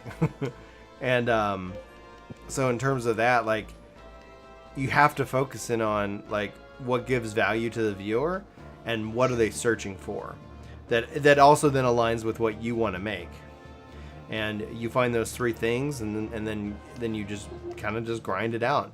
And if you, the thing is, I always say is, like, the thing that you need to do is just start, and you just need to publish something. Nobody cares that a 0 sub channel doesn't have $1 billion production value. Like, honestly, it's sometimes really nice to, like, yeah, like, hey, I want to talk about this, and here you go. So you don't have to, like, if you're like, because I've told people, it's like, you ever thought about making like a guide on like something, and they'll say, no, I really don't like making guides. I don't want to do that. It's like, okay, that's completely fine.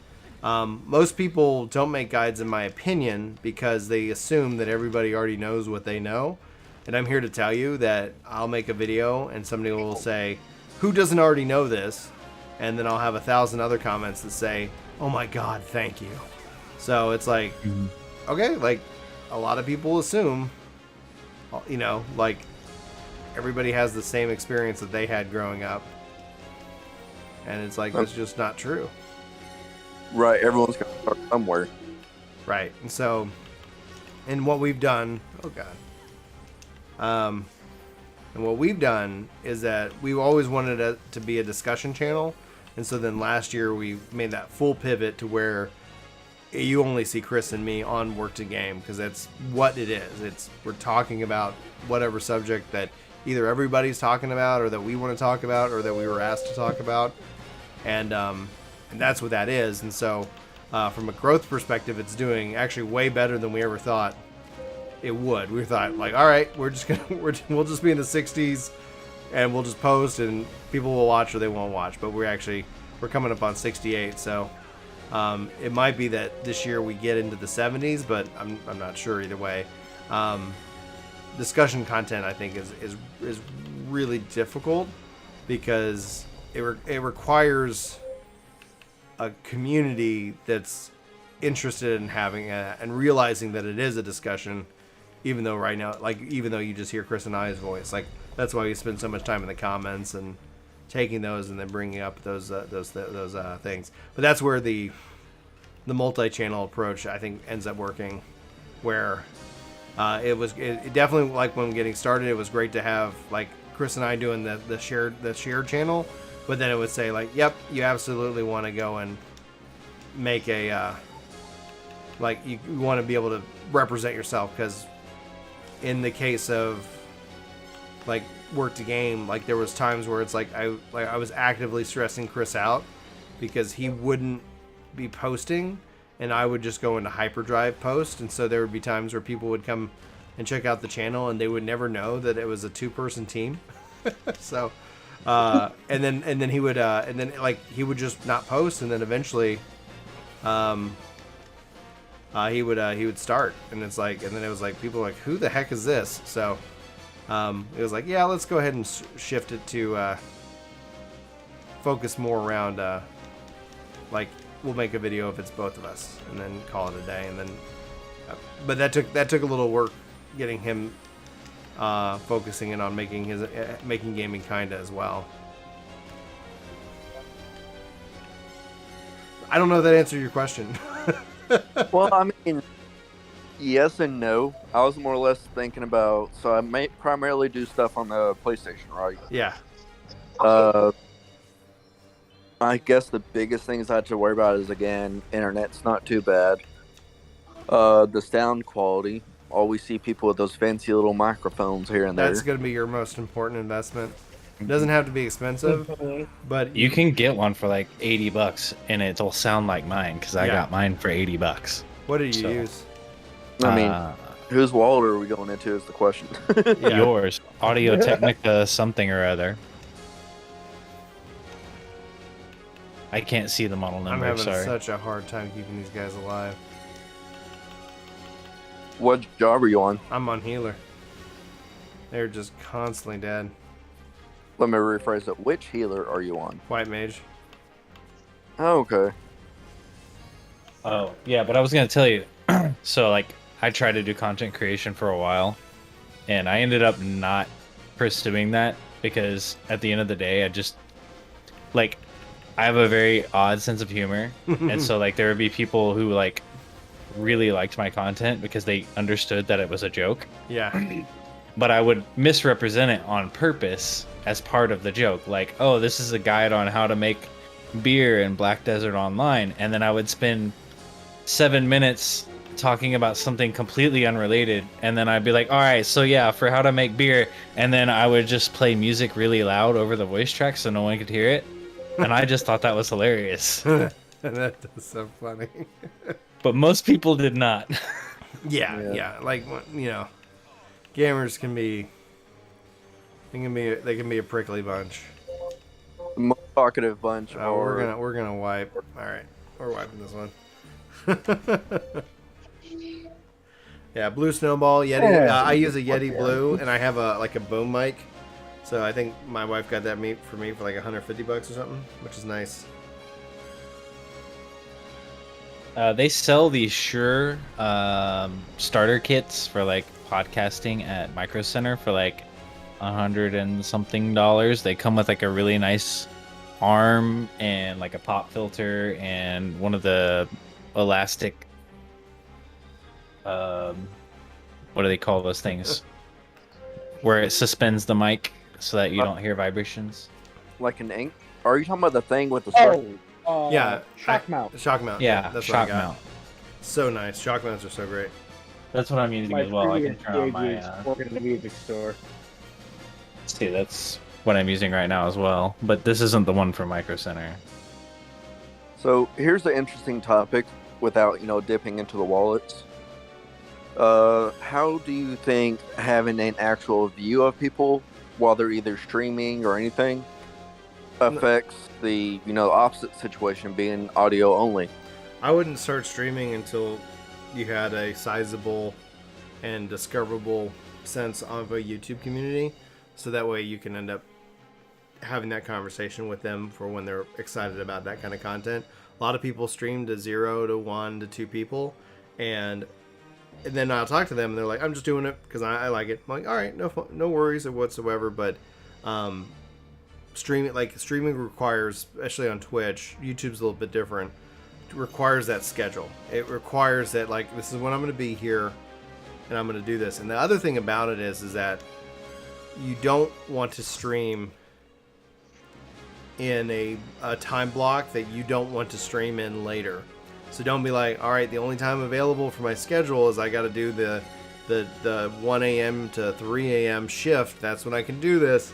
But oh my gosh, I've gone to where I can actually do this during the day. You'll find that like there's no community there for you during the day. They're all, at the 1 to 3 Okay. because that's what you end up building out. So you have to kind of say like, well, if I wanted to stream, when do I want to play games and stream, etc. So that's going to be more focusing on the schedule than anything else. Schedule is more important than anything else. But I would say that nobody should stream to less than 25 people. And I know that might feel bad, and I'm not trying to sit here and be like, oh, we streamed to more than that. There was a time where it was like, if I was not at over 25, like I would just like, all right, guys, I'm going to wrap.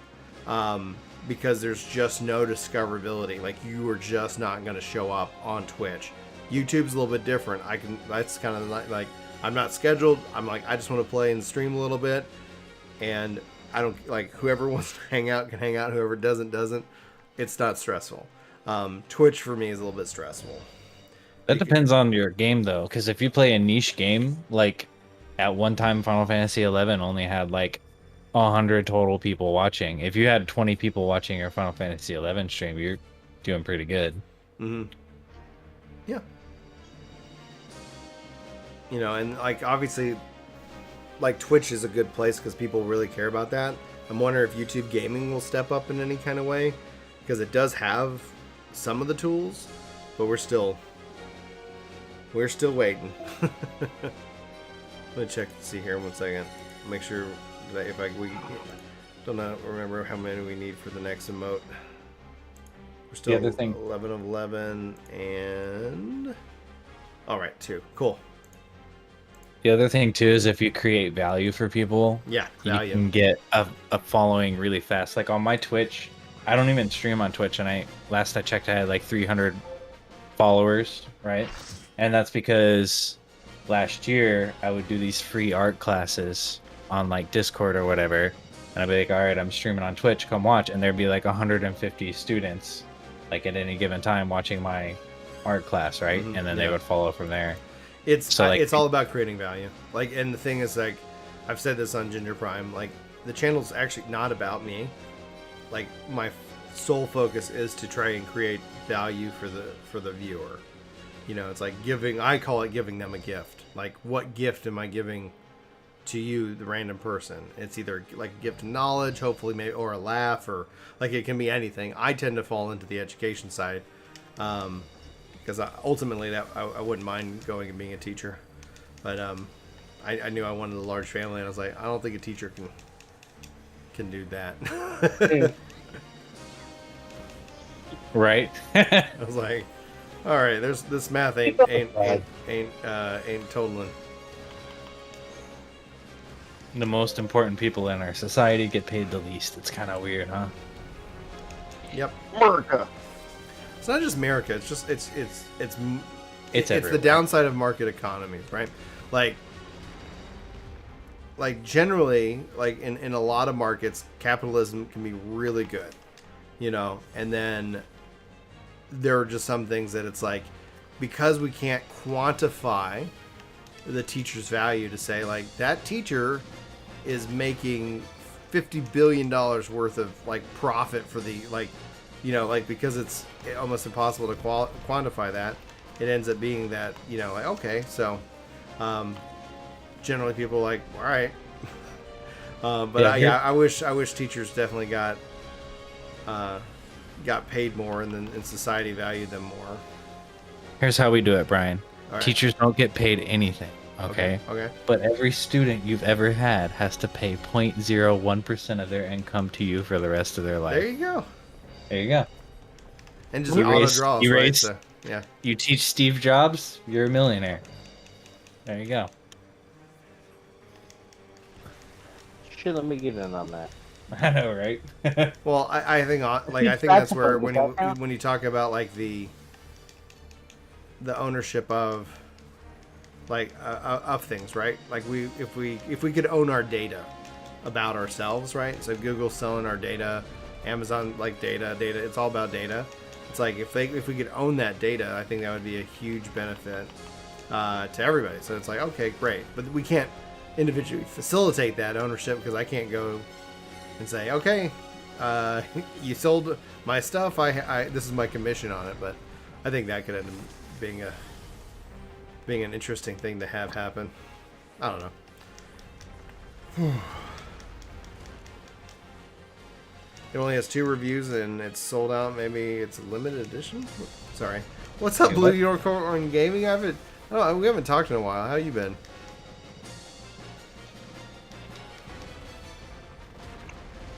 Dang, that's a pretty good camera. Hmm?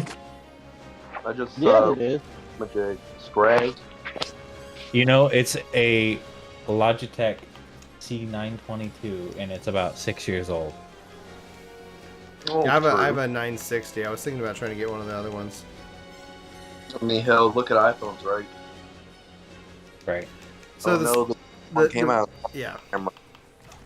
The reason also for my the split lighting. branding is literally because like Ginger Prime is its own separate thing. Gaming Kinda is its own complete separate thing. And just because we started as a collab channel, and that's still going. It's like, yeah, and so instead of posting everything under that one thing, which essentially like from once you start like learning the algorithm, you're like, oh, that's actually not helpful. Because I posted my thoughts on, you know, like some video and it was blowing up, and then some other thing happened, and like, oh man, we got to talk about that, and it's like it killed the previous video, and it's like, all right, and then people are like, I never saw that video. It's like, okay, so in this case, it's like it's more for people who want,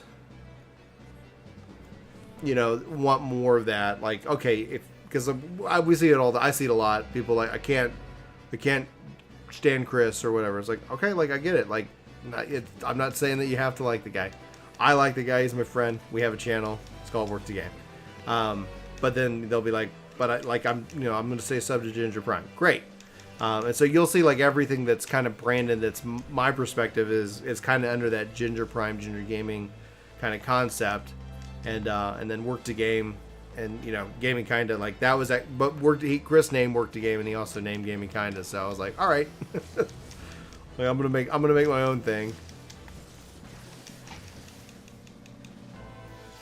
So the idea is that it's not to stress people out in terms of like branding and what it means. It's more about like kind of a la carte, pick what you want, and yeah. And that's also one of the reasons why we also are like. We try to encourage more content creators to get into the space and make 14 content, because it's like the other thing is when it comes to the algorithm itself, it's like people are like, I actively tell YouTube not to show me your content, but it still does. And it's like, that's because there's just not enough content, that there's a bigger hunger than Chris and I can fill at all. So you'll watch the guy who might put out one video a month, and then the YouTube's algorithm's like, I know you don't like these guys, but they put out another 30 videos this month if you want to go watch them. Right, it's the same people, but they're the same people always doing what needs to be done. It's like, seriously, like do it, just make something and see. You know, we provide free content. Ooh. It's not the YouTubers we need, but the YouTubers we deserve. Yeah. something. Dark Knight.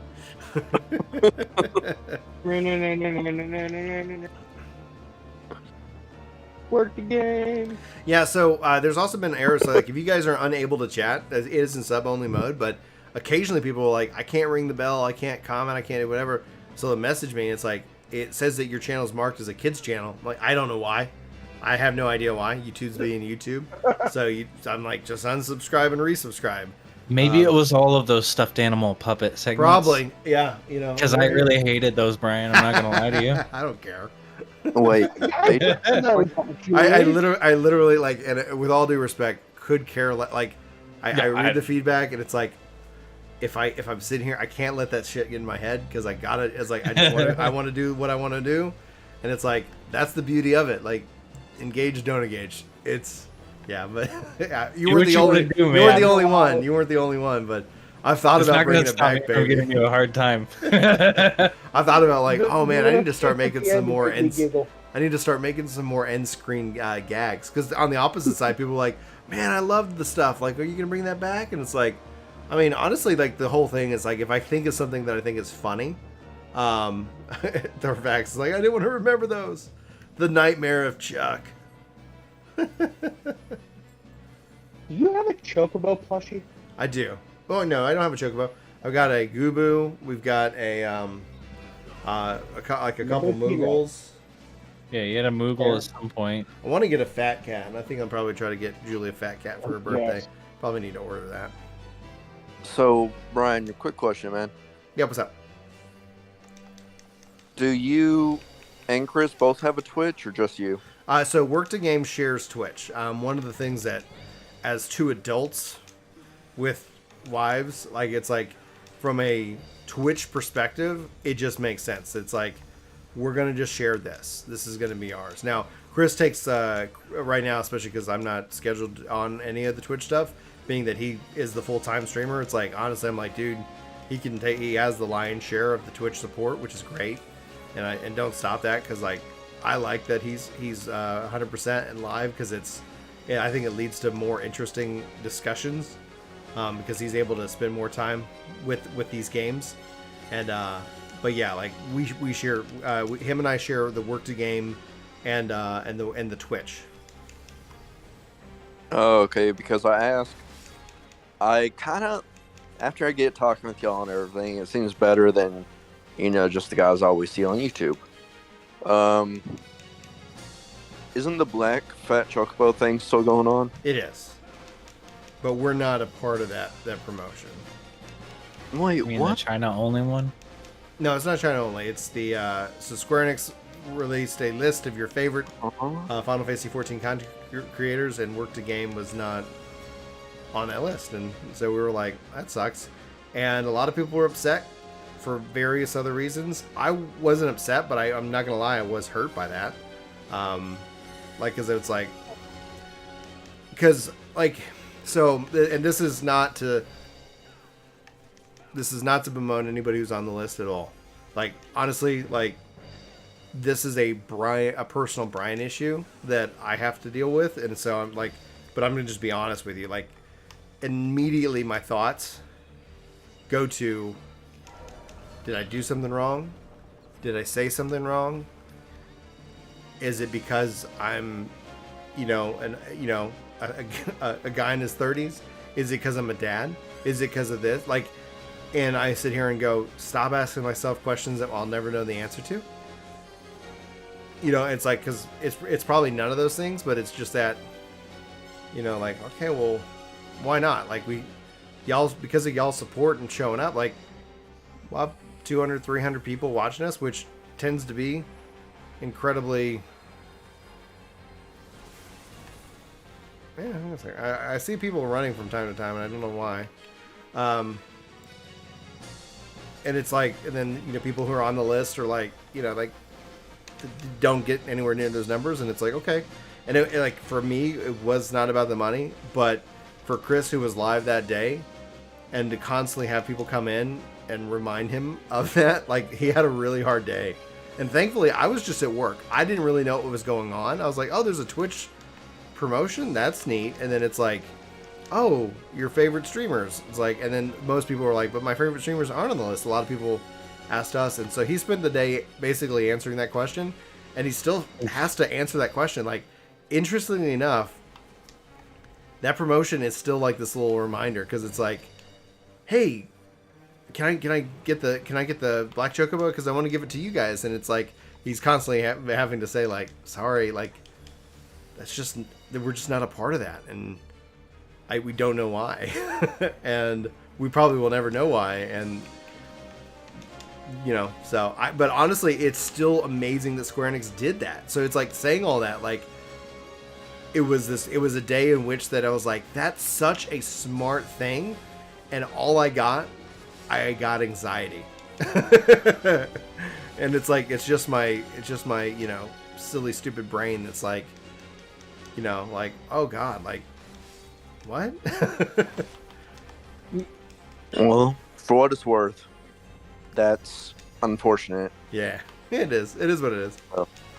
Right. We love you. Oh, thanks, man. But that's why it's like, I'm so glad I don't do it for the money. Because, like, it was awesome to see, like, Happy get pushed to over 10,000 subscribers. Like, I'm thrilled for the guy. He works his ass off. Wait, what? Yeah. No. Oh, yeah. No. He was a lot larger than that. Oh, yeah, and that was on that day alone. So it's like, now, okay, yeah, maybe people aren't gonna, you know, stay subbed. I don't know. Honestly, doesn't matter. Like, that's such a nice thing. But more than anything else, the acknowledgement of it, in a way, like, is the gift. Like, you know, and the thing is, I got salt shakers, Heidelin salt shakers. Like, Square Enix, you know, like, I'm always like, yeah, we got a great relationship. So, like, I think that's kind of odd. They like you enough to send you free merch, but like, what? Why?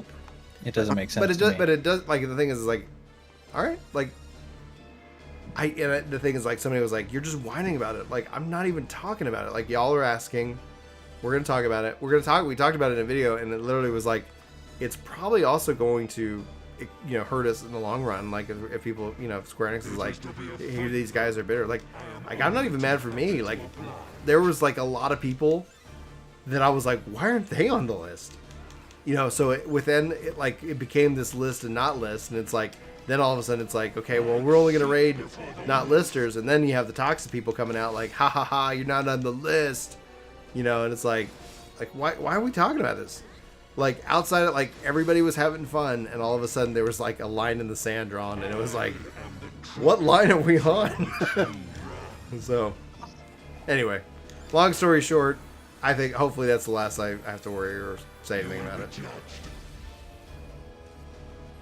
No. Yeah, good idea. No. Perfect summary. It was good idea. Bad execution.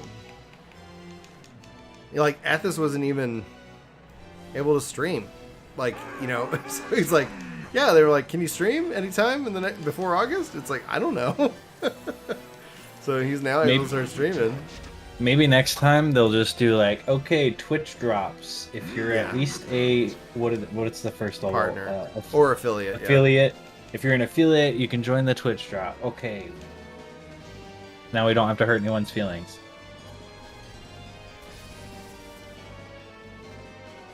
I feel like they're missing out on subs, or at least something, by limiting the pool. I don't know. I doubt it. Like, you know, people who want the mount, you know, go and do their 4th thing and get their mount. Like, it doesn't, to them, it doesn't really matter who it's going out to outside of that. It's like, here's the list, here's how I get a mount, done. You know? And it's like, honestly, it's a great mount.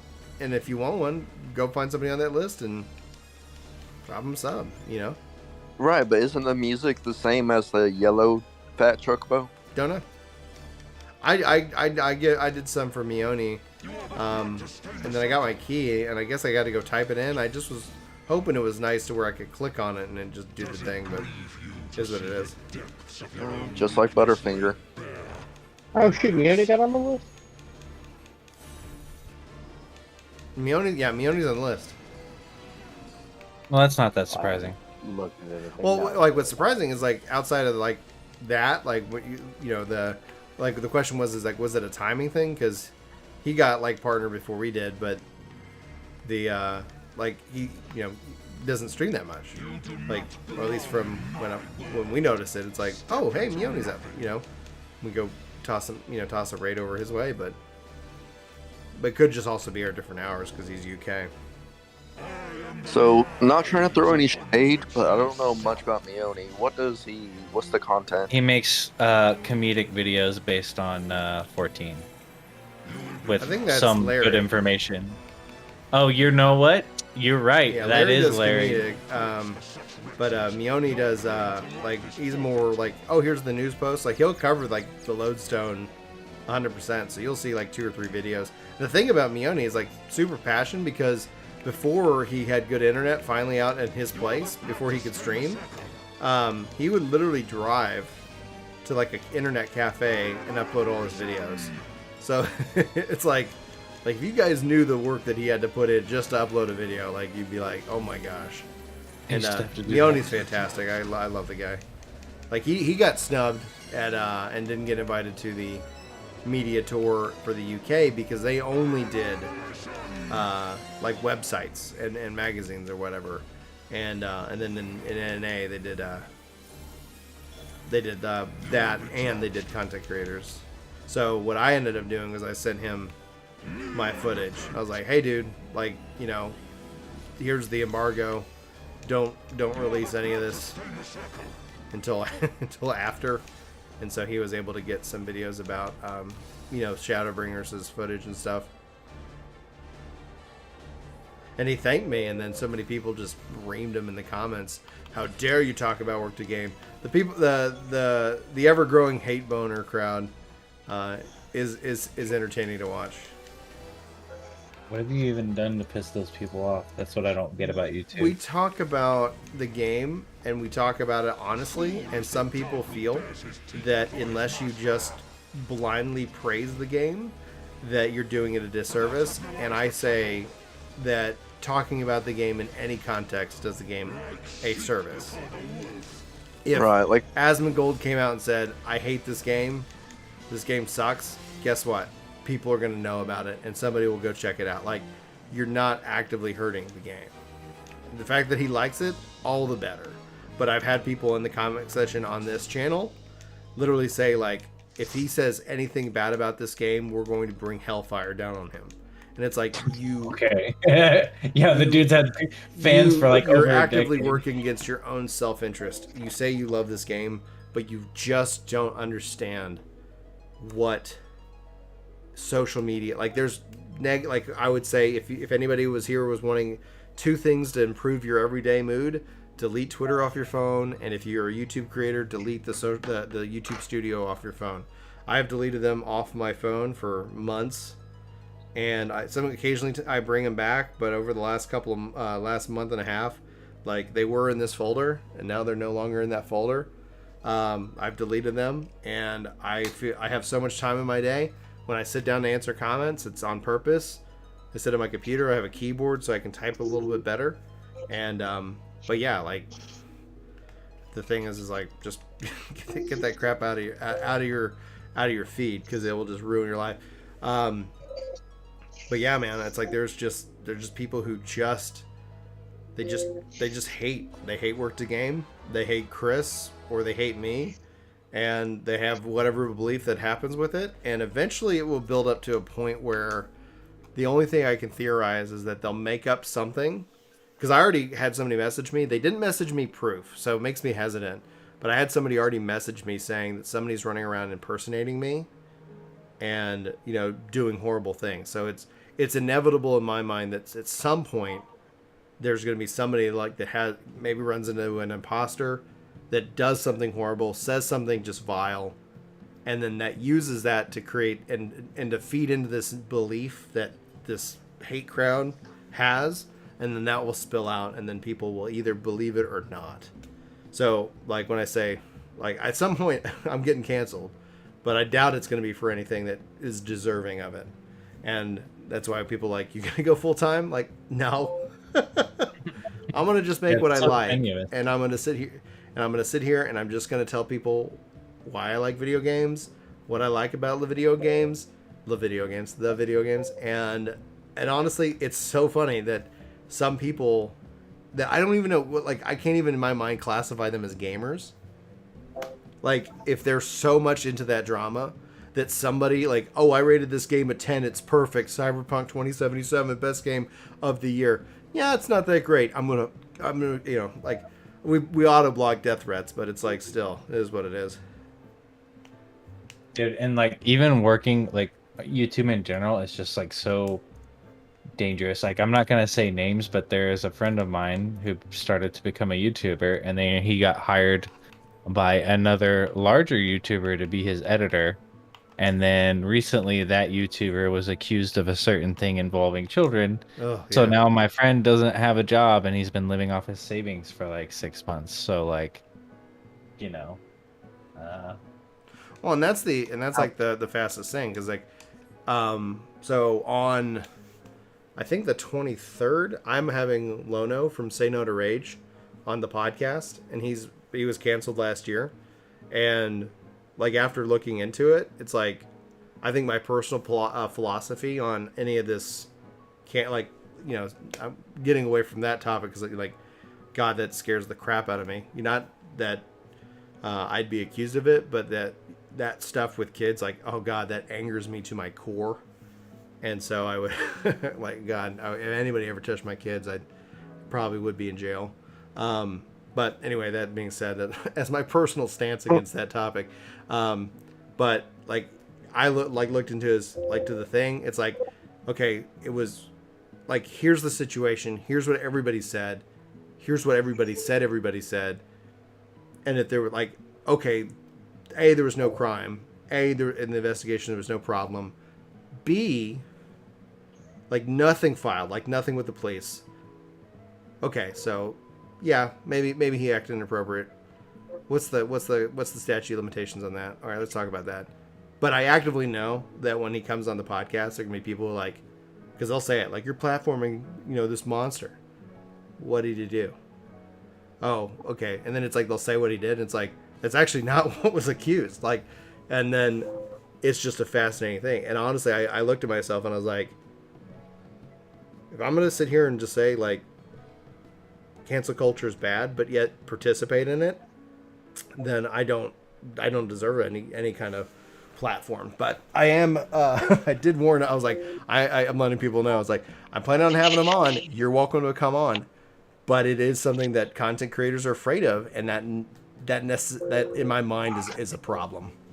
That, you know, like, okay, even if he was guilty of, like, it depends, like, again, on the crime, but even if there was there was no crime committed, and then essentially, like, even if he was, you know, like, well, is there any path to redemption on the internet? And I don't think the internet in general can forgive, but people can forgive, and individuals can forgive. And I was like, honestly, you know, You can forgive if you're big enough.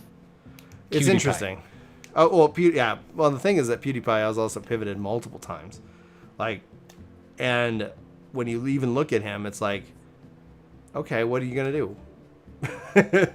You know, it's like he's big enough in that regards that he people who already know him defend him, and then he can keep going on. And so then it just kind of gets buried. That's a really good point. I haven't thought about PewDiePie getting canceled. I guess they try to cancel like 8 times. Yeah, they try to cancel like each and every year. Every 6 months at least. PewDiePie said dogs are homosexual. I think Blake says it right. Like, it's important to read where messages are coming from, whether they're coming from emotion or logic. You know, because that's actually really important, is to try to understand that.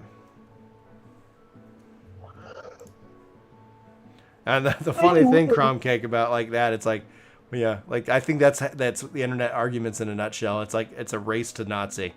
Like, used to, like, Chaos Prime, who I do the podcast with most of the time, like, he like said that, like, yeah, I believe in freedom of speech. And they're like, oh, so you agree with Nazis then? And that was like the response he got. And I was like, yeah, it's like the internet arguments are a race to who can be the first to be the Nazi.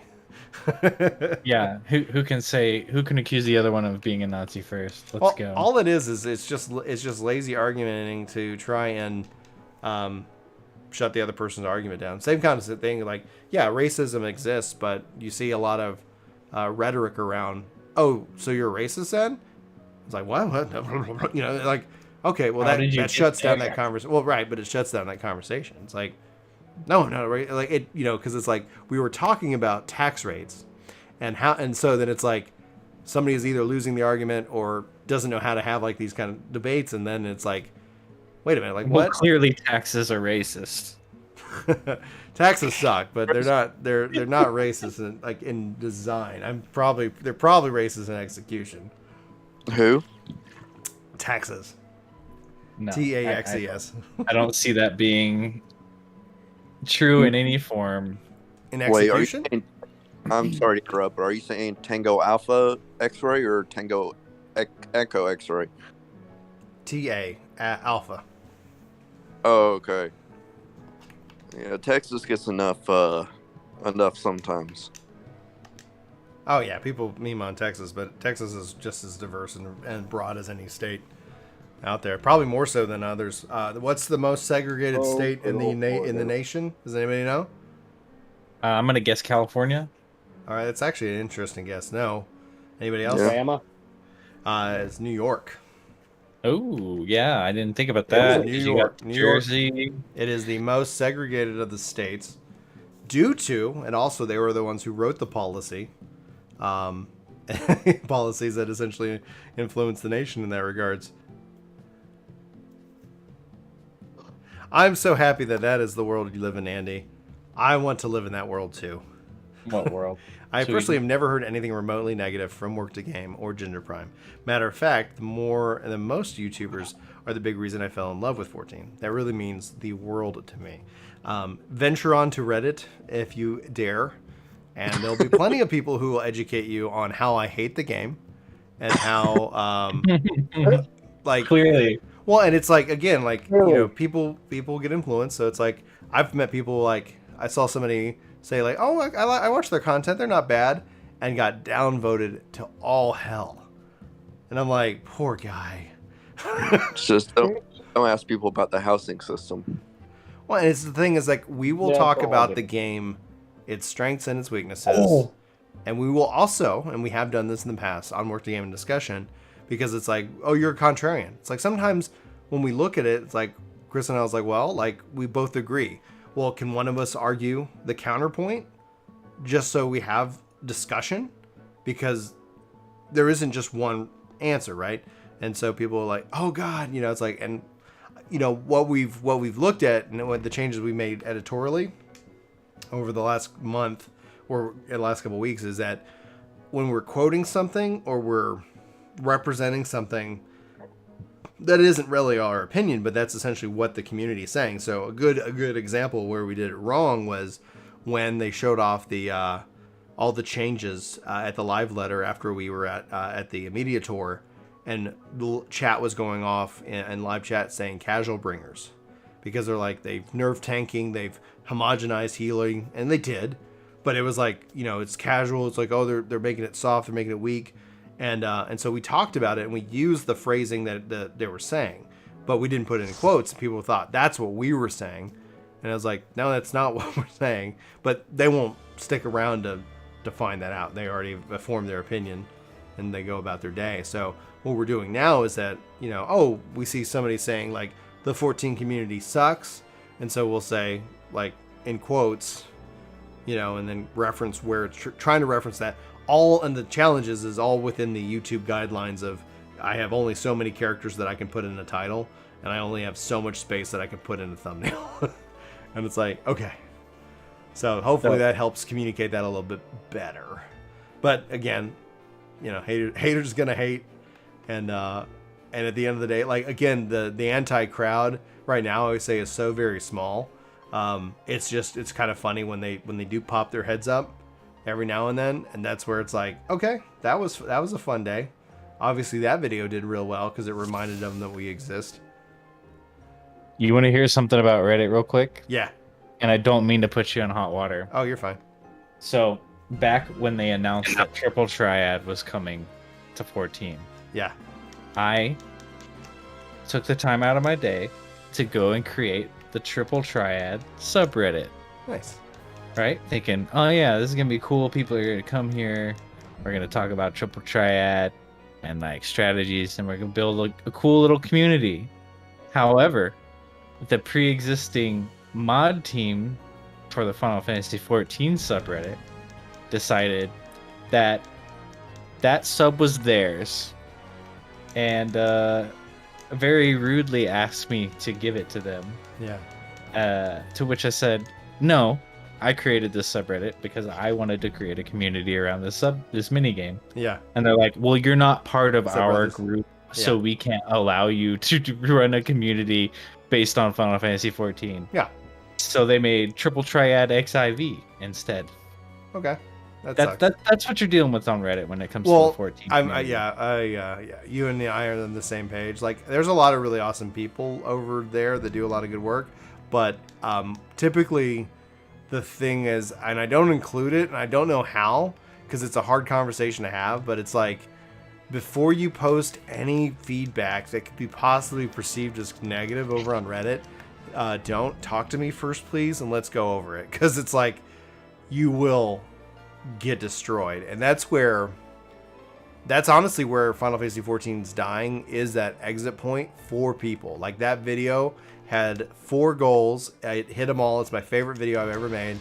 And then that video itself, like, is that exit point. And I still see people randomly coming in going like, gosh, this video's so right. Like, oh my gosh, everything sucks. But the video serves as a nice soft landing point, as opposed to like, go kill yourself, you stupid jerk off, you know? So it's like, it's saying, yeah, there's things about this game that suck. And, you know, I hope you come back. And man, and people are like, oh my gosh, how can you make that video? It's like, well, it's easy because you didn't watch it. Oh, good night. I do like poking the bear sometimes. Yeah, I get a little joy out of it. But yeah, I've heard massive critical issues with people who don't know that about the Reddit community, and I've met some nice people, you know. And at the same time, culturally, it is a I've heard that it is a big clique, and people do struggle with that. 100%. If you're not part of their and there's like been playing since Legacy, you're not gonna get respected. Yeah, and I've been playing for Legacy, and I don't think they respect me, but they don't. I've been playing since pre-release on Legacy, bro. Oh yeah, you were alpha or beta?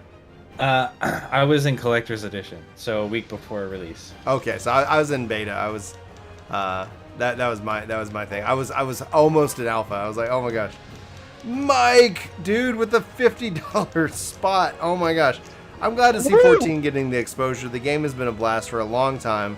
I always ask for your time. It never demanded it. Keep it up, Brian. Thank you, man. I appreciate that support. So, excuse me, Ron, but quick question. Yeah, go ahead.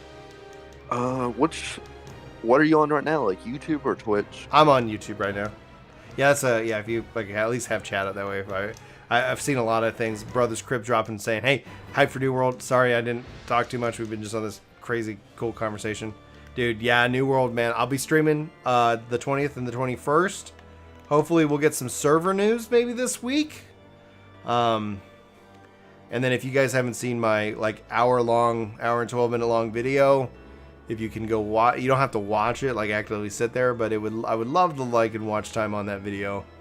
I think I'm going to try to split up some of the information in a little bit more bite-sized chunk guides, but I think I'll focus in on,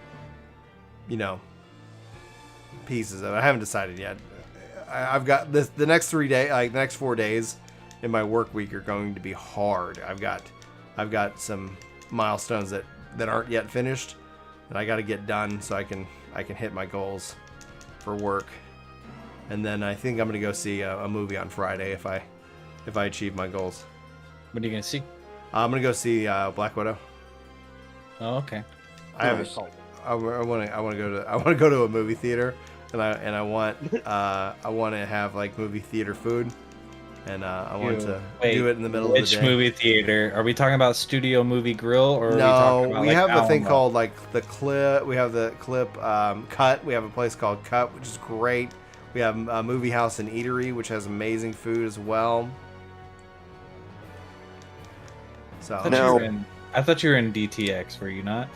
DTX, Dallas, Texas? Yeah. Yep. Brian, you should totally try to see. Never heard of those places. I must not live north enough. Hopefully, God, I didn't dox myself. Okay, we know that there's these traffic of movie theaters close to him. We gotta triangulate the movie theaters to an approximately 10-mile radius, guys. We know. Don't come to my house. There's only 21 million people in the area, guys. Best thing about being in Texas is that if you get shot, it's kind of your fault. Unless you live where I live, and there's shooting all the time, a mile away. People, man, I don't like guns. I do not like guns, but at the same time, I will fight for your right to have a gun. I do not like them, Stay here in Rum but I do not like them. But at the same time, I'm like, yeah, some people be stupid. Yeah. Hey, on another comment and then a question. Yeah. Dude, there's some good drive-in movie theaters around if you have the mileage. You know, that might be a lot of fun to take the kids to. Like, again, not trying to get triangulated here, but if you go southbound, there's the last drive-in picture Wait. show. How south? Are we talking south of Forest, or are we talking? I'm assuming Fort Worth. Let's go this way. It's a little ways, like an hour and a half, Oh, but it ain't That's too out. far. I mean, in Texas, you're talking just a little ways could be 10, 20 miles. Yeah, like that's the thing. It was like one of the taxes that Texans pay in the DFW area is like, oh, you don't own a car? Oh, then you probably don't have a job. It's like, if you don't own a car in Dallas/DFW, like, how do you survive? Like, I used to do it. I used to ride my fixed gear bicycle 20 miles a day to and from work, from Denton to Farmers Branch. Denton, So, like, UNT I get it. Eagles, baby. I get it. It sucks. Public transportation here is like Does the not. worst thing in the world. Oh yeah, that's why I'm like really waiting for the self-driving cars. I think that's gonna be massive. Hey, and Oh. Blake is another 1.0 beta player, dude. I knew I liked you. So, my Dude, actual I liked Fuck, 1.0. dude. I liked 1.0. I like sandbox I liked it too. MMOs. I like the behests. Like when people would actually show up for behests, and there would Yeah. be like 200 people to kill a giant chocobo or whatever. We had world bosses and like there's things that it's like, man, they're like some of the things that we lost. It still suck that we don't have yet, and hopefully, when with Yoshi P and his team getting to build the MMORPG that he wants, I'm assuming that's going to be 14 related and whatever connected thing that he does. Yeah, I think that'd be thrilling because he knows that people want like, and that's why my whole thought is like, why not have a hardcore server, right? Like why? Like okay, people talk about how like, so I was talking with Ninja and he's like, yeah, 14's not hard. Like there's no challenge. You don't need anybody. Like that's why Ninja plays 11. And it's like people are like, get him to play 14. Like he's not gonna like it. That's not even, that would be good for him or yeah, it'd be good for the community because in the regards that people are talking about it. But it's like at the end of the day, like we don't need to send a bunch of mad 14 players. Like what are you talking about? But like he wants that. I was like, man, how cool would it be to have like a hardcore 14 server? Where I don't even know how that would work. There's so many systems in the game that are so anti-hardcore, Right, but it's like that you'd have to have that design at its principled level, meaning that people want it. Okay, cool. Like okay, well we're not going to dedicate, like a whole game to it, but we're going to have our game, and then if you want, we're going to introduce this hardcore server that turns off like there's no duty finder. I say maybe keep party finder because that's a really good system. And you gotta travel to the dungeon and like all the things that people make say. every mob like 100 times harder. Oh yeah, like you're not gonna solo any mob in the open world. Like go nut, yeah, here he goes. XP parties out in the open world, Possibly like another type of Zadnor or Eureka or something like Yeah. that, but hardcore. Oh yeah, I think that'd be ideal. Like, but that's where it's like that kind of content makes me wish that we had it completely in the game, in the open world altogether. But you got to have people to fill the open world, otherwise it becomes impossible. I tried to log in and do story, but I couldn't because I can't make it from here to here without getting destroyed by these enemies. Here's one thing that never needs to return, though. Never, ever. Okay. Ever. You remember those rooms we had to go into to put our retainers? Oh, the wards. Never. Oh. Never again, please. You wondered, like, what would it have been like if they actually had and just implemented an auction house system. On one hand, though, that thing was pretty cool because me and my girlfriend at the time, we would, like, go buy shards from people. And we'd be like, hey, this guy's selling ice shards for, like, 50 gil, and that guy over there is selling them for, like, 500.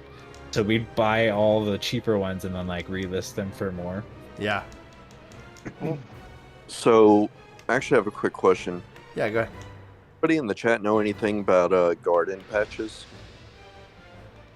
Oh, for like What do you wanna gardening at your house? Yeah. Different soil has different effects, and plant and tend. Right, Final right. Fantasy I'm at the Wiki is point gonna be of your trying to friend buy a on that patch. one. Sorry, what did you say? I'm just at the point of trying to buy a patch. I'll just go for the big one. Like, there's no harm in doing either or, but I mean, I can afford the big one, no problem. I'm just asking. Yeah, just get the big one. Just get the big one. Yeah, you don't have to have it like filled up or whatever. Okay. And at this point, can you Makes custom, me- bro? I say no If challenge. you Have you decide watched to the go for- video of the Mal Mythic Raider who switched to 14? I haven't. Will you send me that, Crom? Hey, you And know it, the and cool it's thing about and to be clear about challenge, how old school MMO players talk about it, it's like the world would fight you. Like there is no solo. There isn't like you cannot do like after a certain level. Like you are, if you do not work with other players, like you are not going to progress. Not the mechanics of the fights, mind you, the literal world itself. Like, oh, I'm just gonna run to that Aetheryte. Good luck. oh yeah, there's 80 killer You ha- bees ready to swarm you right Yeah, there. and you know, like, oh, you want to travel the world? Did you take sneak and invis potions because you can't cast sneak and invis on yourself? Well, okay, you know, but like, yeah.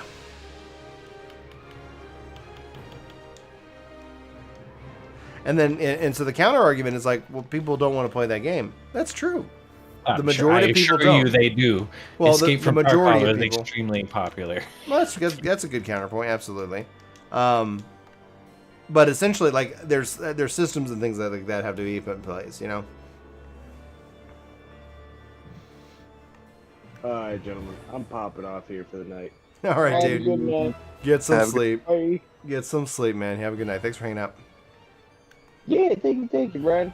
Peace. Peace. I think Friday we might try to do a deep dungeon or Heaven on High run. We'll see. I think if somebody says it takes a lot of hours, and I got to find somebody who I can rely on. Because So- me, Chris, in reality, are probably going to do that. On that note, I've actually been curious about that. How do y'all go about trying to recruit people before you get 200 different people? I have sucked at it completely every time. That's where I tend to try and find somebody else to handle like recruiting and coordination, because I tend to be like, yeah, let's do it. And then it's like, oh God, like we're trying to do something actually like really hard, and somebody's doing 30%, 40% less damage than they need to. And it's like, generally, like, that's not a big deal in any piece of content, but we will never get it clear. We're not even making progress. They're actually going in reverse, making less damage, and it's like, okay, maybe that hard end content isn't for us. And then I was like, you know, honestly, what it is that I'm just not good at being the bad guy in that situation and saying, sorry, we just can't do this content with you. So I'll just let somebody else organize it and be like, I'll just show up. What do you need? Okay, I'll be ready. You know, because Chris has got a couple of Savage clears, which is nice. Thanks to he did some collabs with Llama Todd.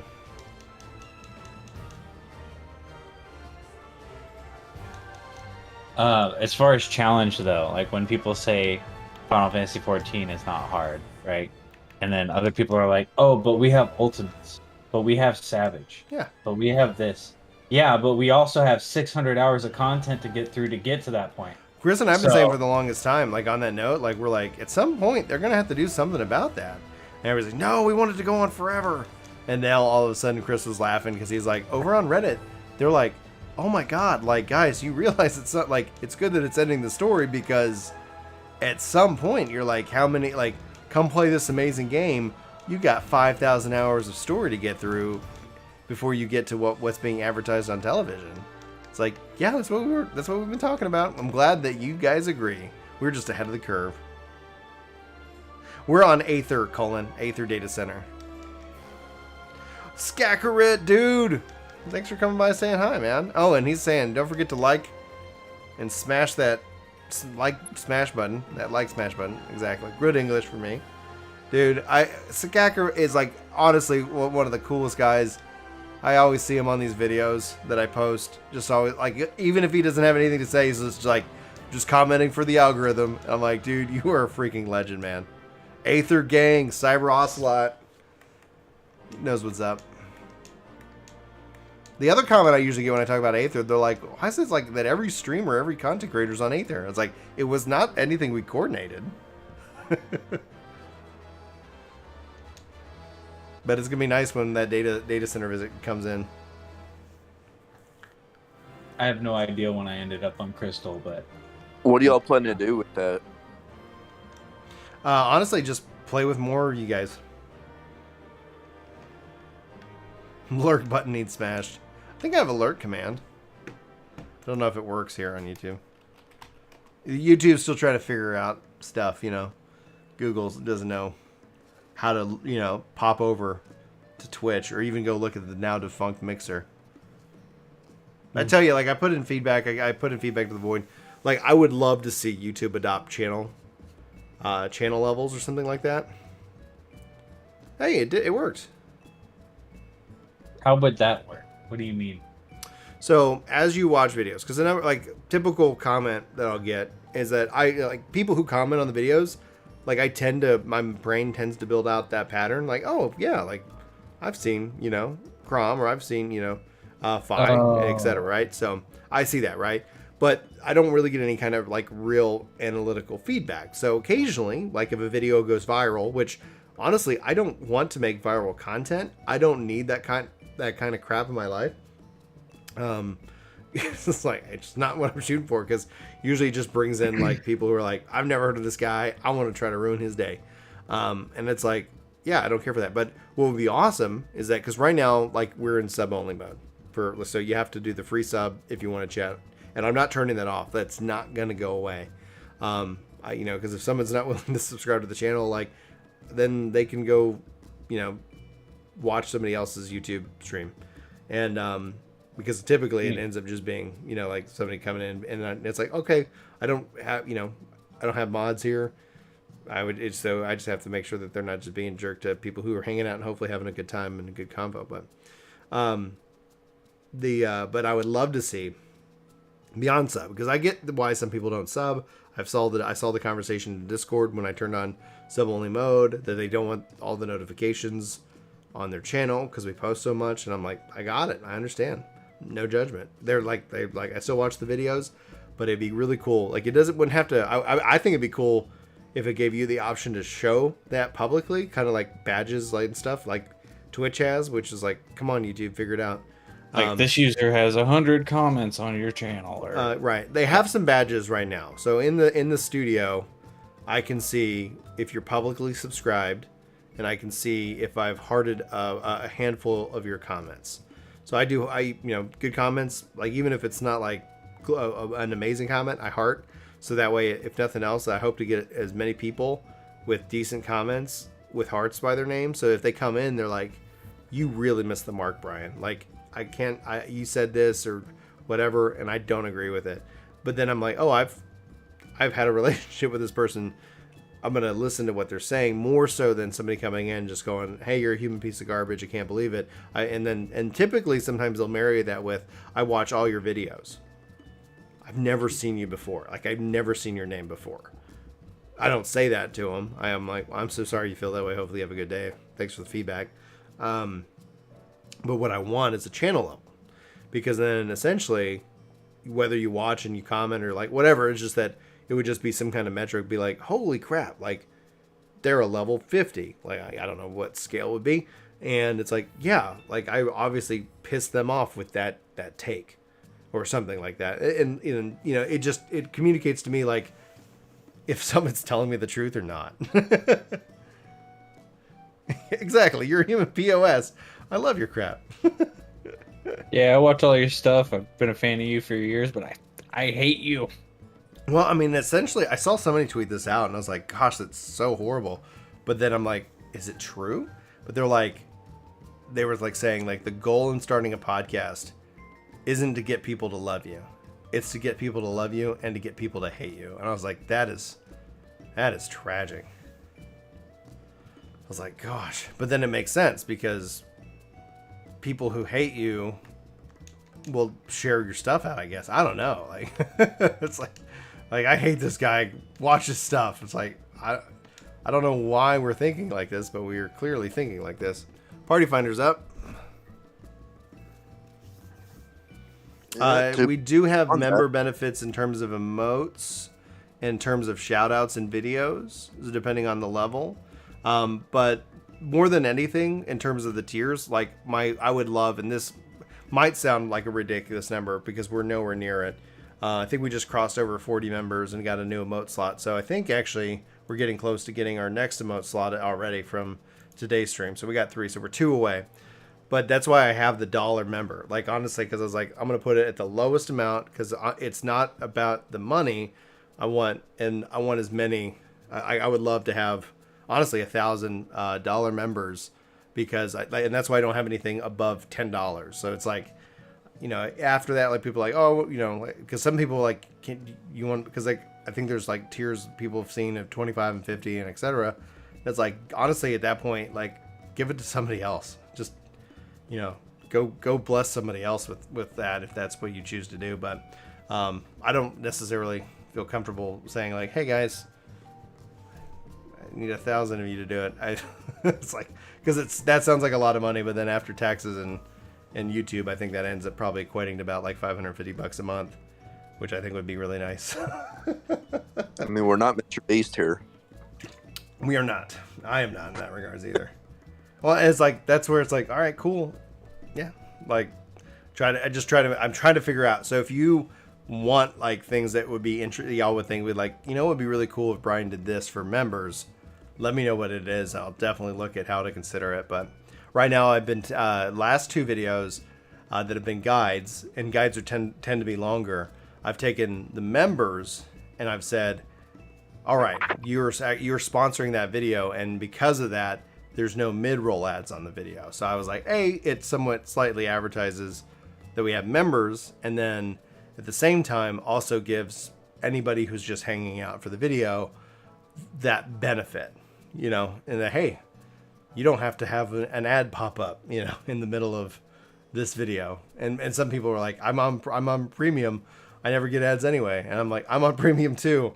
And then one time I wasn't, and I was watching a Chris video, and it was like, it felt like every 2 minutes there was an ad. I was like, dear God. But it wasn't you putting them in. No, we don't. I don't set ads. Well, and here's the thing. I did. I turned off all mid rolls on this channel, like, because I'll run the experiments. I actually was talking with Larry Czar about this because he's like, I want to know your results, and I was like, I had a theory. I was like, what if I want to test something? Because I was like, what if I just take mid rolls off all my videos? Will that increase watch time? Which, in theory, would then tell YouTube to say, promote my videos more because they get more watch time. Or is the YouTube algorithm and its AI smart enough to know that I need to put an ad right here because this guy's going to bounce anyway? And so do I make more money because I get more views, or do I lose money? The results of the test were, I lost subscribers, I lost watch time, I lost money, I was like, from mid rolls by not having mid rolls. What? Yeah, that makes no sense. It makes sense when you look at how the algorithm and the AI in the brain knows the viewer so well that they know that they're probably going to only stick around for X amount for a video. So if they're about to bounce, maybe toss them an ad. You know, and then I see. I was gonna like, oh, I was gonna leave anyway, and then it's like, okay, so and then, you know, I don't know why I got less subs, less watch time, but I was like, well, like, you know, maybe that's just how it is. And again, all that's anecdotal because I can't test it in a perfect A/B environment, right? You know, I can't say, oh, I ran it I ran the same channel over here with the same things, same videos, and this is the result. So it's anecdotal, but that's what I end up like that's what I noticed. I was like, okay, that's interesting. So, now it's kind of just a mix and match, but I don't actively ever place ads. I let them handle it. I'm like, they've got enough data. I'm sure they know how to place an ad. You just did your first 24-man Crystal Tower. So much fun. Absolutely clueless. Exactly what's happening. I didn't know Crystal Tower existed until Shadowbringers. Oh yeah, and then it's like, let's go get that Crystal Tower, boys. I no joke, did not know it existed.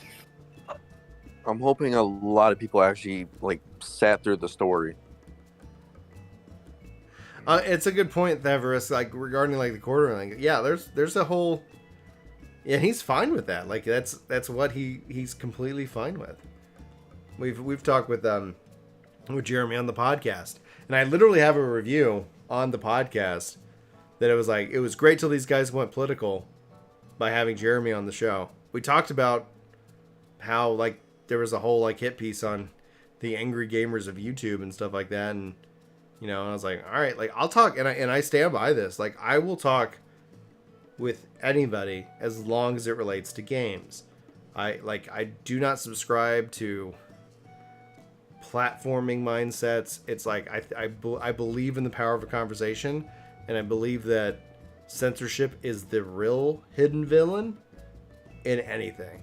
Even if I don't agree with, like, it's like I don't agree with a lot of people, I agree with a lot of people, but regardless of whether I agree with them or disagree with them, is not a barrier for entry for any kind of collab on any of my content. And oh man, I was called a homophobe and a monster for having that theory. And it's like, and the example I gave, and it was like, if Alex Jones was a gamer and he had a gaming channel and he was talking about Final Fantasy XIV and he wanted to come on the podcast, yeah, I would talk to him. But we talk about gaming. That's what we talk about. And people are like, you're a monster. And it's like, I don't agree with Alex Jones. I don't watch Alex Jones. I would say I don't know whether I like him or not, but there's things that he's done. I'm like, damn. I didn't even, when I said it too, I was like, I just know that this is a guy that people don't like. I was like, but I was using it as an example.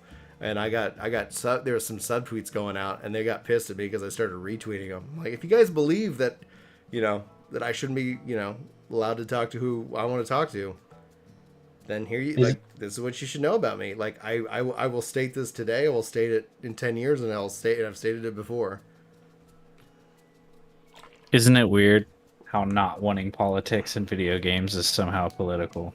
Oh yeah. That's well, super and I don't even see how that.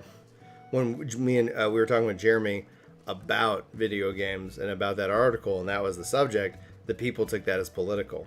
I was like, well, yeah, he talks about political things, and but he also beats it into his viewers. Is like, I don't want politics in video games. Yeah, he says that almost every video. Yeah, right.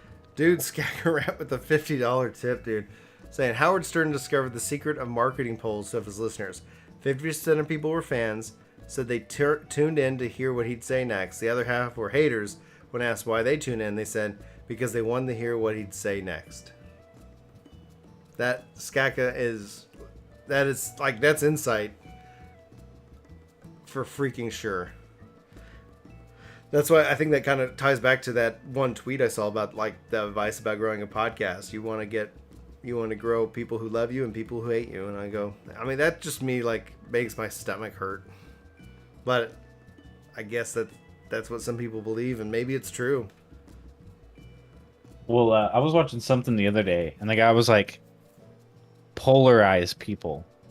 Like, you should not hold back or try to please everyone. Just be yourself and just go ahead and be courageous enough to polarize people. Like, shoot your shot, you know what I mean? And that was a good video, I thought. Yeah. It's interesting. I guess it's interesting because, like, when you think about it, as long as you're being true, right? Mm-hmm. Because it's like, I think what the risk is that when you see how that works, and it's like, oh, I can just go be controversial for the sake of controversy. It's like, no. Like if you're being honest about You're like being your genuine. view, you being genuine, like that's where I think that actually makes sense. Yeah, don't aim to please. Aim to be clear. Clarity is divisive.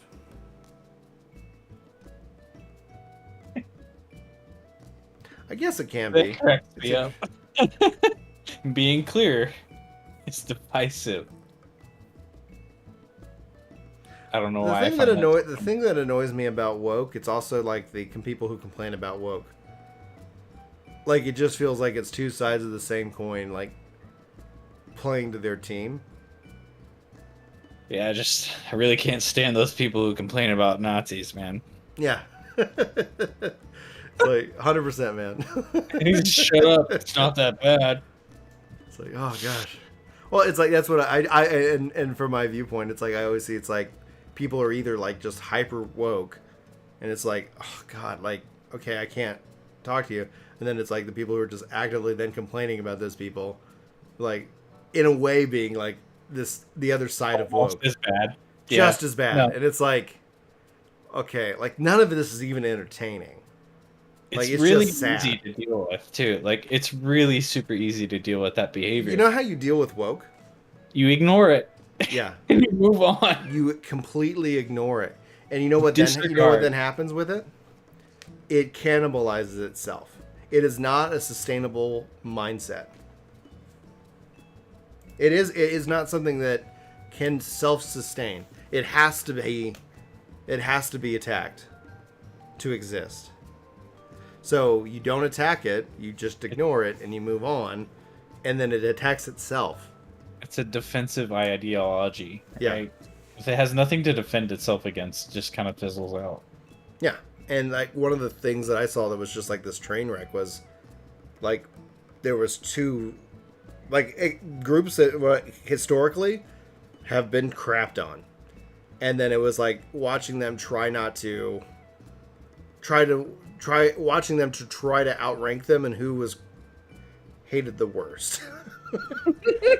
And it's like an event, and it just blew up, and it's like that, like, okay, that's what happens. Like if no one's attacking them, if no one's like, and that's why I was like, whenever like somebody was like, oh, you gotta watch out for these woke people, I go, listen, just ignore them. If when you say that, they're gonna go and use that. Right. That's their kerosene. They're waiting for somebody to be like, oh, you don't know. And it's like, oh man. I mean, it would be much more effective when someone comes at you with some woke stuff to just be like, I think that's silly, and then walk away. Like, maybe not even that. Yeah. Just maybe like a disregarding glance. Just like, okay. Oh, Skagga says like they're in your interface vegans, and it's like my wife, she got in this massive vegan YouTuber kick, so much so, and it's like any community, like any community, there can always be drama. So much so that it starts off it's like, oh, fascinating, eating this, and then like the more she got into it, she's like, there is some serious drama. There's some serious drama between like these different levels of vegan. Like, is it okay to do this? And it's everybody, and it's like they have camps, they've got tribes, and man, these vegans are vicious. Yeah, I know a little bit about that because one of my buddies, his name's Tofurious. He's like a super far right guy, but he's like a vegan Jewish guy, and they get into some battles in that vegan community, man. Oh my man, God. It's when passion meets, I guess, time. Yeah, One of the things that helps me, iron intake. lack of iron. Oh, that's funny. Oh my god, that's funny. Lack of iron. One of the things I guess what keeps me from like even caring about any of that is like I'm too busy. Someone's like, oh, did you hear so and so did what? It's like, okay, like I spent all day changing diapers, man. Like I don't care. Dude, I almost just shorted myself out of $100. Oh my god, I can't believe I did that. Did you not shred yourself out of $100? Well, I just noticed that I only put 30 minutes on my time card for like 4 hours of work today. So actually, that would be like $200 or $300. So Yeah, no, that'd be suck. That would suck. it would suck real bad. Hey, sorry to interrupt, but a quick question. Does anybody know where to get the feed for your Chocobo when he's stabled? I think I know at Camp Bent Branch. I believe that you can buy some feed out there. So also you can buy carrot seeds. No, that's the food to summon him. Carrot seeds, and then you can buy it off the market. Oh, okay. And that's the one where you feed them when they're stabled? Yeah. There's other foods that you can feed them, but the carrots or whatever it's called, carrots, and then you can feed those to them. Right. Is there any NPCs that you know of, though, off the top of your head? I don't think they are NPC'd. I think the seeds are. So then, like, you can either plant the carrots, and I actually made a lot of money at one point being a carrot farmer when that's the thing that would be nice. It's like, give us more ranks for our chocobos. Like, mine's been capped for years. It's kind of like, great.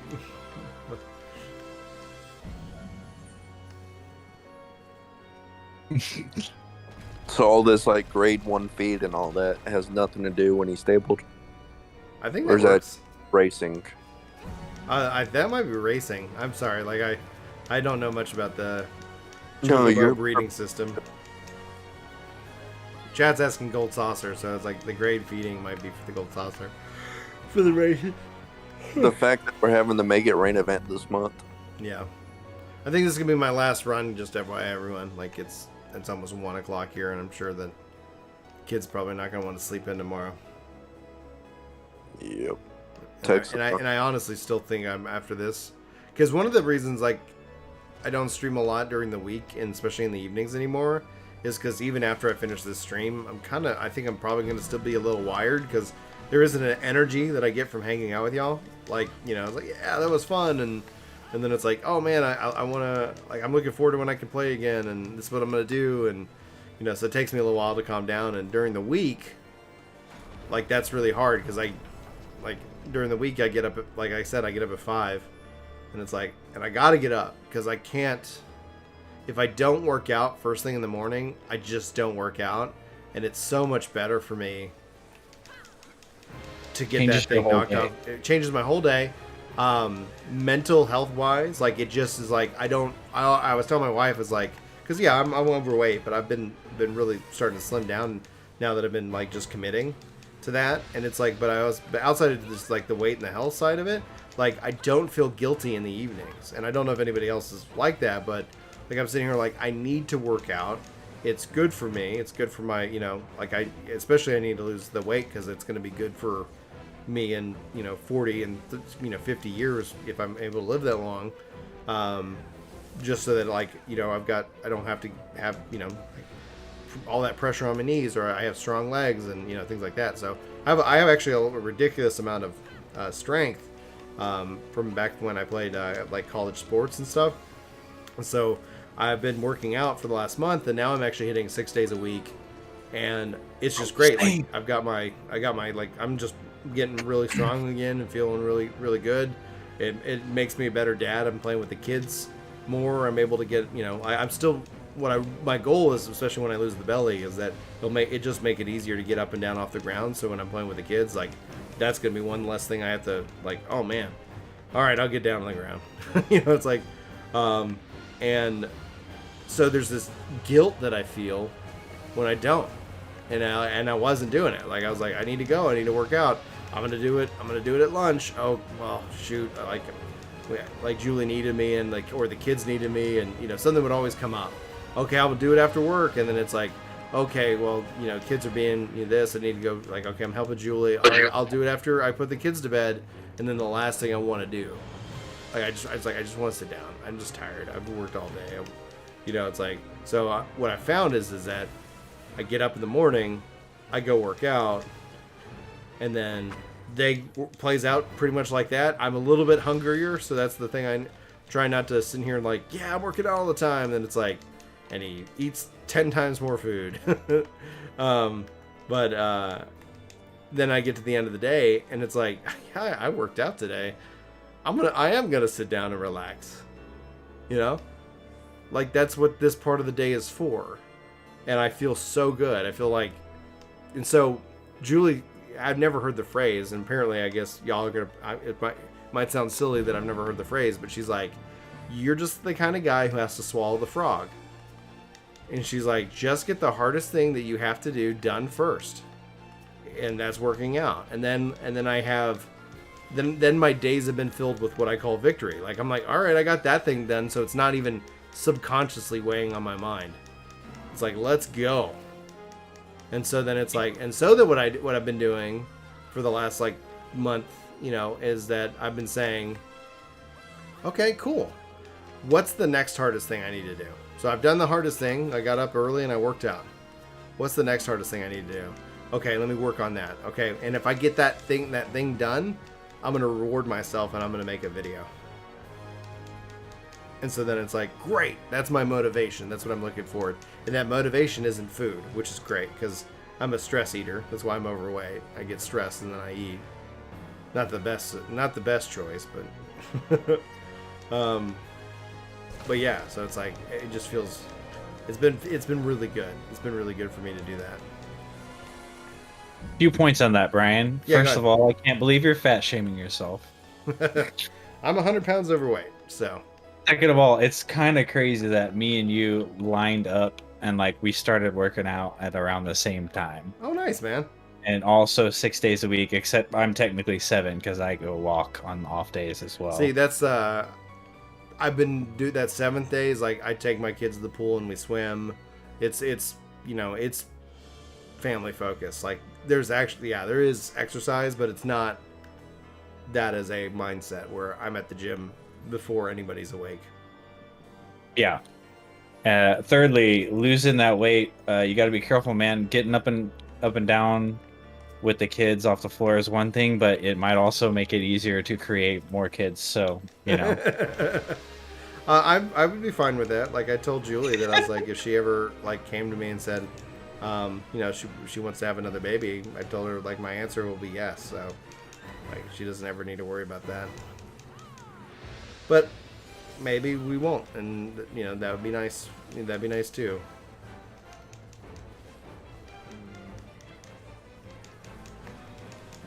Because we were talking about, we're like, oh my gosh, like in 4 years, like all the kids will be in some faction of school, some part of the week.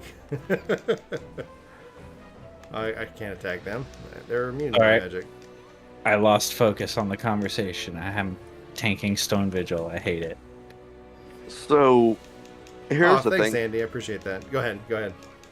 No, you're good. Have you ever tried to stream to where, like, in between cues or something, you have some dumbbells? Yeah, I actually have dumbbells right there, and we've said when I did on Twitch, I had like bit rewards, so like, or not bit rewards, but channel points, so that people could say, hey, yeah, you got to do some curls, you got to do some sit-ups. So I'm definitely game for that. That kind of mindset. But YouTube unfortunately doesn't support that, which I just thought that kind of made it more fun over on Twitch to do something like that. But yeah, there could be something where it's like, yeah, you know, hey, I'm in queue, just hanging out, talking, and doing some curls. What I would need to get, and I can't seem to get it to work on my new computer, like I can't get my Bluetooth headset to connect to it, and it's weird and frustrating. Windows hates it. I don't know if you're using Windows for that, but Windows hates Bluetooth. Oh, is that the problem?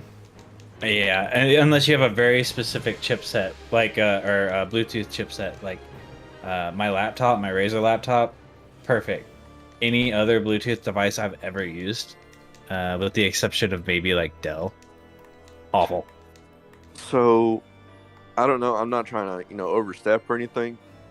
But let's say you play healing. Mm-hmm. How many times did someone die? Ooh, okay. That's a really good point system. And then chat can help me make sure I keep track of that so it's honest. Right. Just because I might not... Oh, like, what was it? 2, 3? That was 5, Brad. You suck as a healer. Get down and do some push-ups. Right. It's Yeah, kind of you'd be a pretty good healer if you have to do like 200 push-ups a stream. Yeah. but there's those things we got to make sure you're not gonna have someone. Oh, I guess I'm gonna die again. More push-ups. Stop it. Rolling. But no, just stuff like that. DPS. How many times did you mess up your rotation?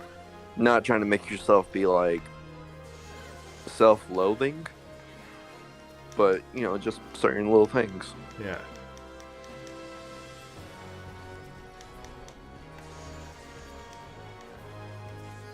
Okay, on a tidbit note, I wish they put tanking back where they used to be. I'm sorry.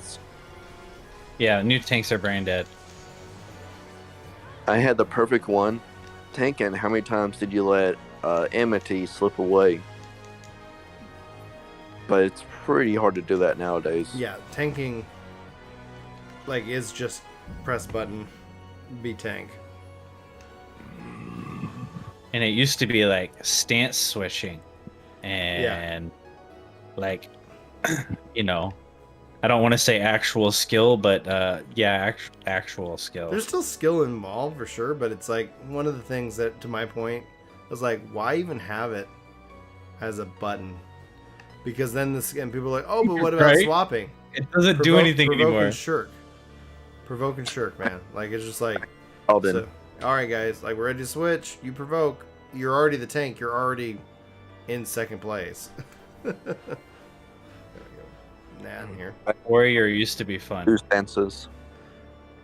Yeah, that's the thing I felt when I was at the media tour. I was like, oh gosh, like Warrior just didn't like it felt. I guess I was like, feels fine, but that's not great because I was like everything else feels great.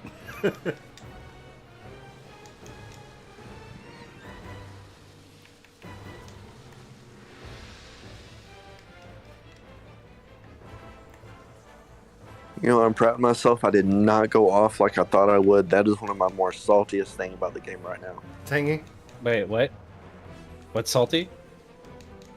My viewpoint on the tanking system. Oh, yeah. I mean, it's still fun-ish. So, I don't know. Oh no, it's fun if you think you're the leader of the party and all that mindset. Oh hell yeah! Oh. But the whole Can the bright rating. lights be adjusted in the game? Yes, there's various color modes, Angel. And you can also go into like your character configuration. I think it's UI. You can adjust character lighting as well. Yeah, you can adjust character lighting. Where's the HUD? You can turn off like settings for the colors and stuff that I don't know. Somewhere in here, I don't actually have that one memorized, but it's where you can also turn off like effects for like everybody else but you, or you and your party, and like limited and things like that. Ooh, I wrote a script for that. I need to find it so I can share it to you so Oh, you can nice. put it somewhere. You got your thyroid removed. Can't work out again until August. Can't wait to get back to it. Yeah, my wife's on thyroid medicine and stuff like that. So that thyroid like is no joke. Her best friend from high school, who she's actually out on this bachelorette party with, she had the like where some people's thyroid makes them gain weight, like when it's not working or something like that. She had it to where she couldn't gain weight. Like she ended up just getting, like they were just trying to keep her alive with like pumping in fluids while they were trying to like figure out what's wrong, because like her body just went into hyper metabolism mode. She got bone skin. Like I was like, wow. She's a tall girl too, and I was like, holy crap. And now she looks fine. They got it figured out. Oh, there are complications affect your windpipe? I'm so sorry.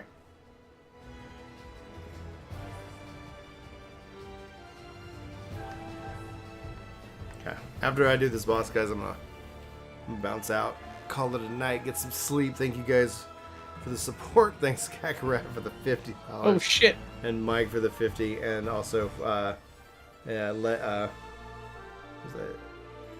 Fluffy for like the 50 donation. Really appreciate that.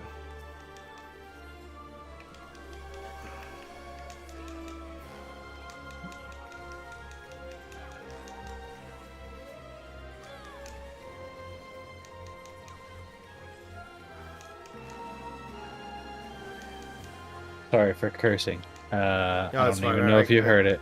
I didn't, but I was like, I've said a couple curses. It's just this DPS decided he wanted to pull another pack on top of me, and the healer was already out of mana, and I had like 200 health left. So you know. So you know. You know. I gotcha. Well, I'm looking forward to when you can get back in and working out, Blake. It feels good. I feel good. Get that pump. Yeah, I think that's just because it's like, I ended up hired a trainer because I was like, all right, I'm gonna, because like my biggest fear was like I'm gonna try, and I'll get excited and I'll go too hard and I'll get injured. It's like I'm getting up there 2 days a week, working with this guy, building back up my strength, my core strength, not pushing myself so to the point where I get injured right out the gate. So we've been doing this for a while, and now I'm gonna like shift to him to just kind of once a month because I'm going like more times than I'm training with him anyway. So it's like great. Like I'm going up there. I'm doing 6 days a week now because I was just basically working my way to build up to that. And now it's like great, and you know, not getting injured. This is perfect. Let's keep going because I was like the worst case scenario is I get injured, and then it's like now I'm gonna take a couple weeks off and I gotta get back into it. Gotta build that habit back up.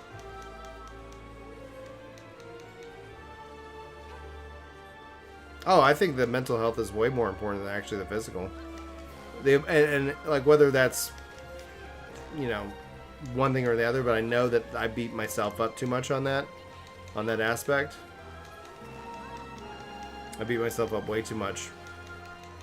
And just the fact that I'm not sitting here beating myself up for not working out is a gift in and of itself. But yeah, I think that I just feel that the other side of the thing I'm trying to do too is that at the end of the day, I just kind of go stand outside with my in the backyard with my shirt off and just kind of get some sun. Not like hours of sun, just because I was listening to like Doctor. He's like, hey, as a ginger, me and the sun don't really mix that much, but you know, getting like 5 minutes of sun, you know, on my skin, also has it does help my mood. You want to name that boss Knuckles? Hey, Jess. You loved that the ad before the stream was WoW? Oh, don't forget about us. We're just over here, 9.2. We're going to release that at Endwalker's time. That'll go real well. Alright, guys. Thanks for hanging out, Scrag. Thanks for hanging out, Arkham, here in voice. And Hey, man, anytime. Yeah. And how did y'all want to set up the deep dungeon? If you're interested, Arkham, the goal is going to be Friday nights. But I just need somebody who can be able to commit to multiple, so we can, because it doesn't help getting to, you know, almost there and then, oh, I can't make it this week. It's like I just, if Friday nights are something that you can do. Oh, thanks, Jess. Actually, on the podcast note, guys, before I wrap, I have split out. We're actually renaming the Casually Hardcore podcast to the other podcast I had. We're kind of joining that, Crystal Core Radio. The reason is Casually Hardcore is a term that always seems to get flagged, and we're not big enough that we can outrank the AI being worried about that hardcore name in the title. So go ahead. Wasn't that already a podcast? Yeah, that's my podcast. From forever ago? Yeah, that's what I. Oh, dude, I listened to that. Yeah, that's how I got started. I just never posted it to YouTube, and in hindsight, I go, shit. It's like I should have been posting 14 stuff all the way back then. That would be so cool to be able to watch that now. But I didn't know what I was doing. But yeah, so I created the Crystal. I was the first content creator for 14. Because the podcast went up the day after they announced it. They announced 14 at E3 09. I go, yes, and I was like, I want to figure out how to podcast. I went out, bought the stuff, called my friend Kevin, and this is a bit like it's many transitions over time, and I said, let's record a podcast. Let's do this. So we started in the kitchen with our mics talking about Final Fantasy XIV, man. And Brian, this means I've been listening to you for 6 years. that would be 11 years. 11 years? Yeah. So, Crystal Core podcast. How do I look at these? What's up? How do I get these podcasts you speak of? Yeah, let me find the links because I just moved it over to Podbean. So, Epic, Podbean, yeah. So that way, in podcast apps, it's being trickled out right now. Like I'm still working on, like Apple's certification hasn't come through yet for it, but Casually Hardcore should now be. You should probably see it as Crystal Core Radio, and then as far as the web, like I think the website will show. Can I view the website? Here we go. Should show it where you can subscribe to it, I assume. Either way, I'll just post this link in chat. All right, link is posted for the episode. So that way, because one of the things also is that we ended up doing 2 podcasts back to back, and Epic Loot Radio is actually, from a numbers perspective, has been growing and growing and growing. I think that's part of the consistency and it's the community around it. And then we did a casually our final branded Casually Hardcore right after that, and it just killed the numbers. And it's like, oh yeah, because it's like 2 podcasts. Like somebody would have to like listen to that one and then know that there was an Epic Loot Radio under it. So I was like, okay, let's just split them out. And because of the donation from Luke, who you see here in the bottom right on stream, he basically funded the podcast. So yeah, I looked at the numbers, and it was like I was paying $16 a month for SoundCloud hosting, and everything I read was like, don't do podcasts on SoundCloud. They're not made for it. And I was like, oh, I was originally told that's where I wanted to go. And then they're like, dude, yeah, Podbean or some of these other ones. And then so for like $2 more a month or whatever, I was like, oh, I can have them separate under over on Podbean. I was like, that's where it's going. So yeah, thank you, Luke. I really appreciate that. He's hanging out here. So yeah, so his support, I was like, yep, we're doing it. And so, and then because of Luke's support, we're also bringing out the MP3 day and date. It says I cannot upload any, I say that and I'm like, Podbean says I can't upload any more, media to the site in July because I've hit my limit because I was converting and doing all this stuff. I don't know what I'm doing. I'm just kind of failing through this. But that will be essentially what the plan is going forward. So ideally in August, as long as I don't burn out my stuff trying to get caught up from July, I'm gonna message support being like, hey, for like $20, can I just buy like 2 or 3 more gigs of data upload? But it was converting and importing our whole backlog. So in theory, I don't think it's going to be that big of a deal. If it is, then I'll have to figure something else out. But I'm very thrilled. So in theory, the MP3 audio will be out day and date with the video podcast and all that. Rather than we usually delayed it because the podcast was the loss leader in terms of content. My wife was like, "What do you like making the most?" I go, "I like making podcasts. Like that's what I got started in. I love podcasting because I think it allows for a lot more in-depth discussion that doesn't necessarily happen in a 5-minute video.